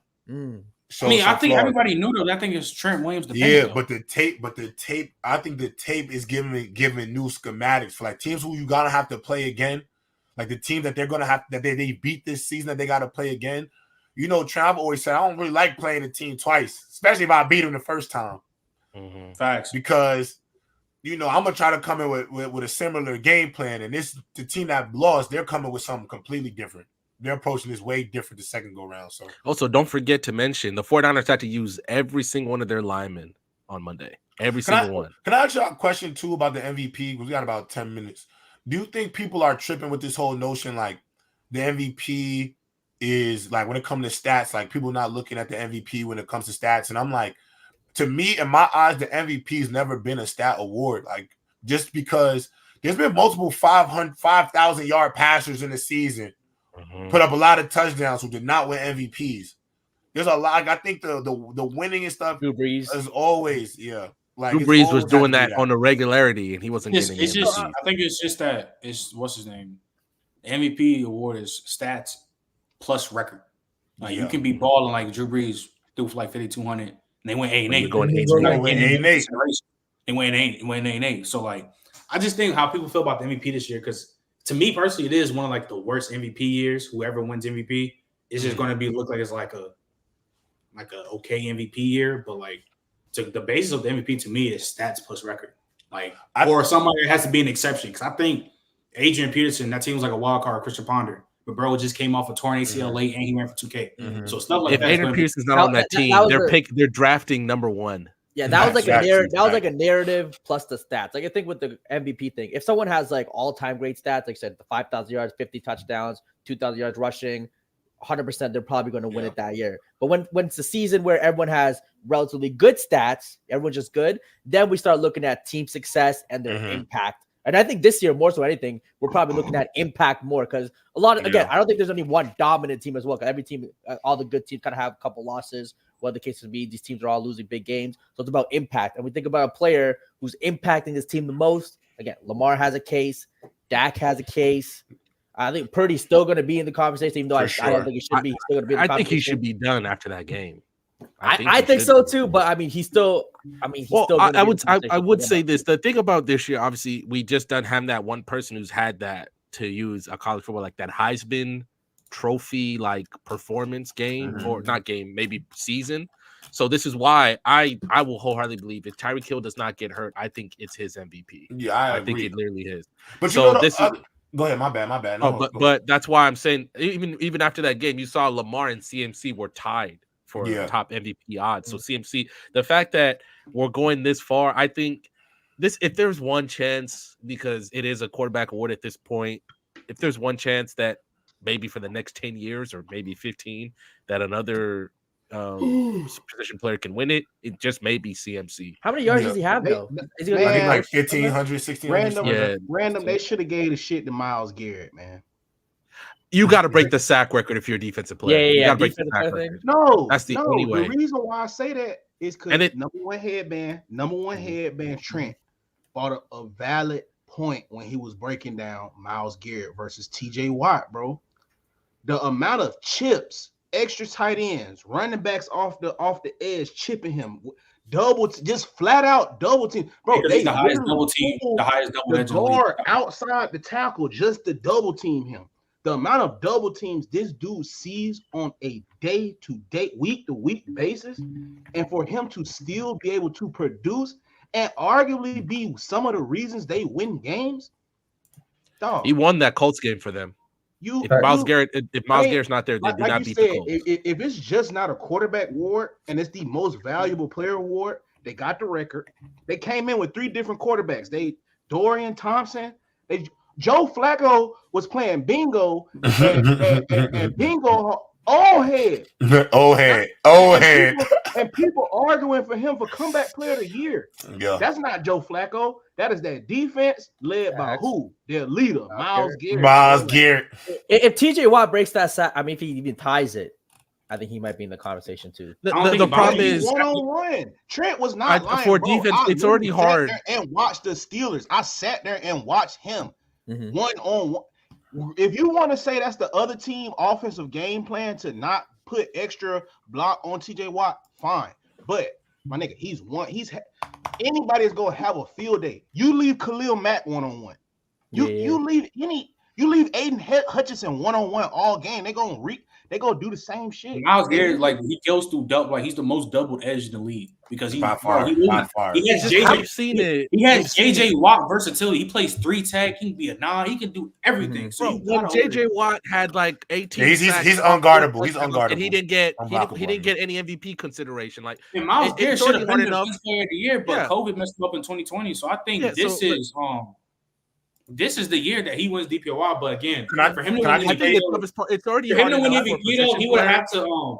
You have to. Can I just say this? I keep telling y'all this. Y'all tell me that quarterback wins does not matter, but what is the MVP award, fellas? I keep trying to tell y'all, man, that winning matters for them quarterbacks. Because, bro, the MVP is becoming a quarterback award, bro, by far. It's like the Heisman Trophy now. Like, and you got to also remember that, these votes, fellas, is like by members of the media, bro. Like, I could get to a point in my life where, I'm regarded in the media and they could give me an MVP vote.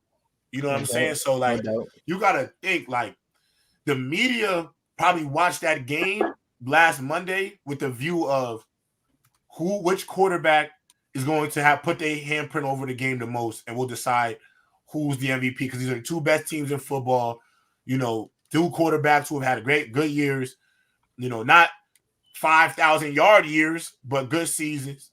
So that's my thing. If they made a QB award separate, MVP criteria would change. I think they should have an MVP, and then they should just have like a positional player of the year or something like that. Like player, like just NFL player of the year, not defensive, offensive, just the MVP, because that usually is designated for the quarterback, but player of the year, like what's that award in college, Trent, where you could just win player of the year? Was it Walter? What's the award? What's the like Walter something? I can't. Was it the Walter Camp? No, it's a college award, but it's like just the player of the year award for college. No matter the position. What would be the difference? What would be the difference between that and the MVP? The MVP would be like the Heisman Trophy. So like. The Heisman Trophy is considered the best overall player in football, but that's usually dominated by quarterbacks.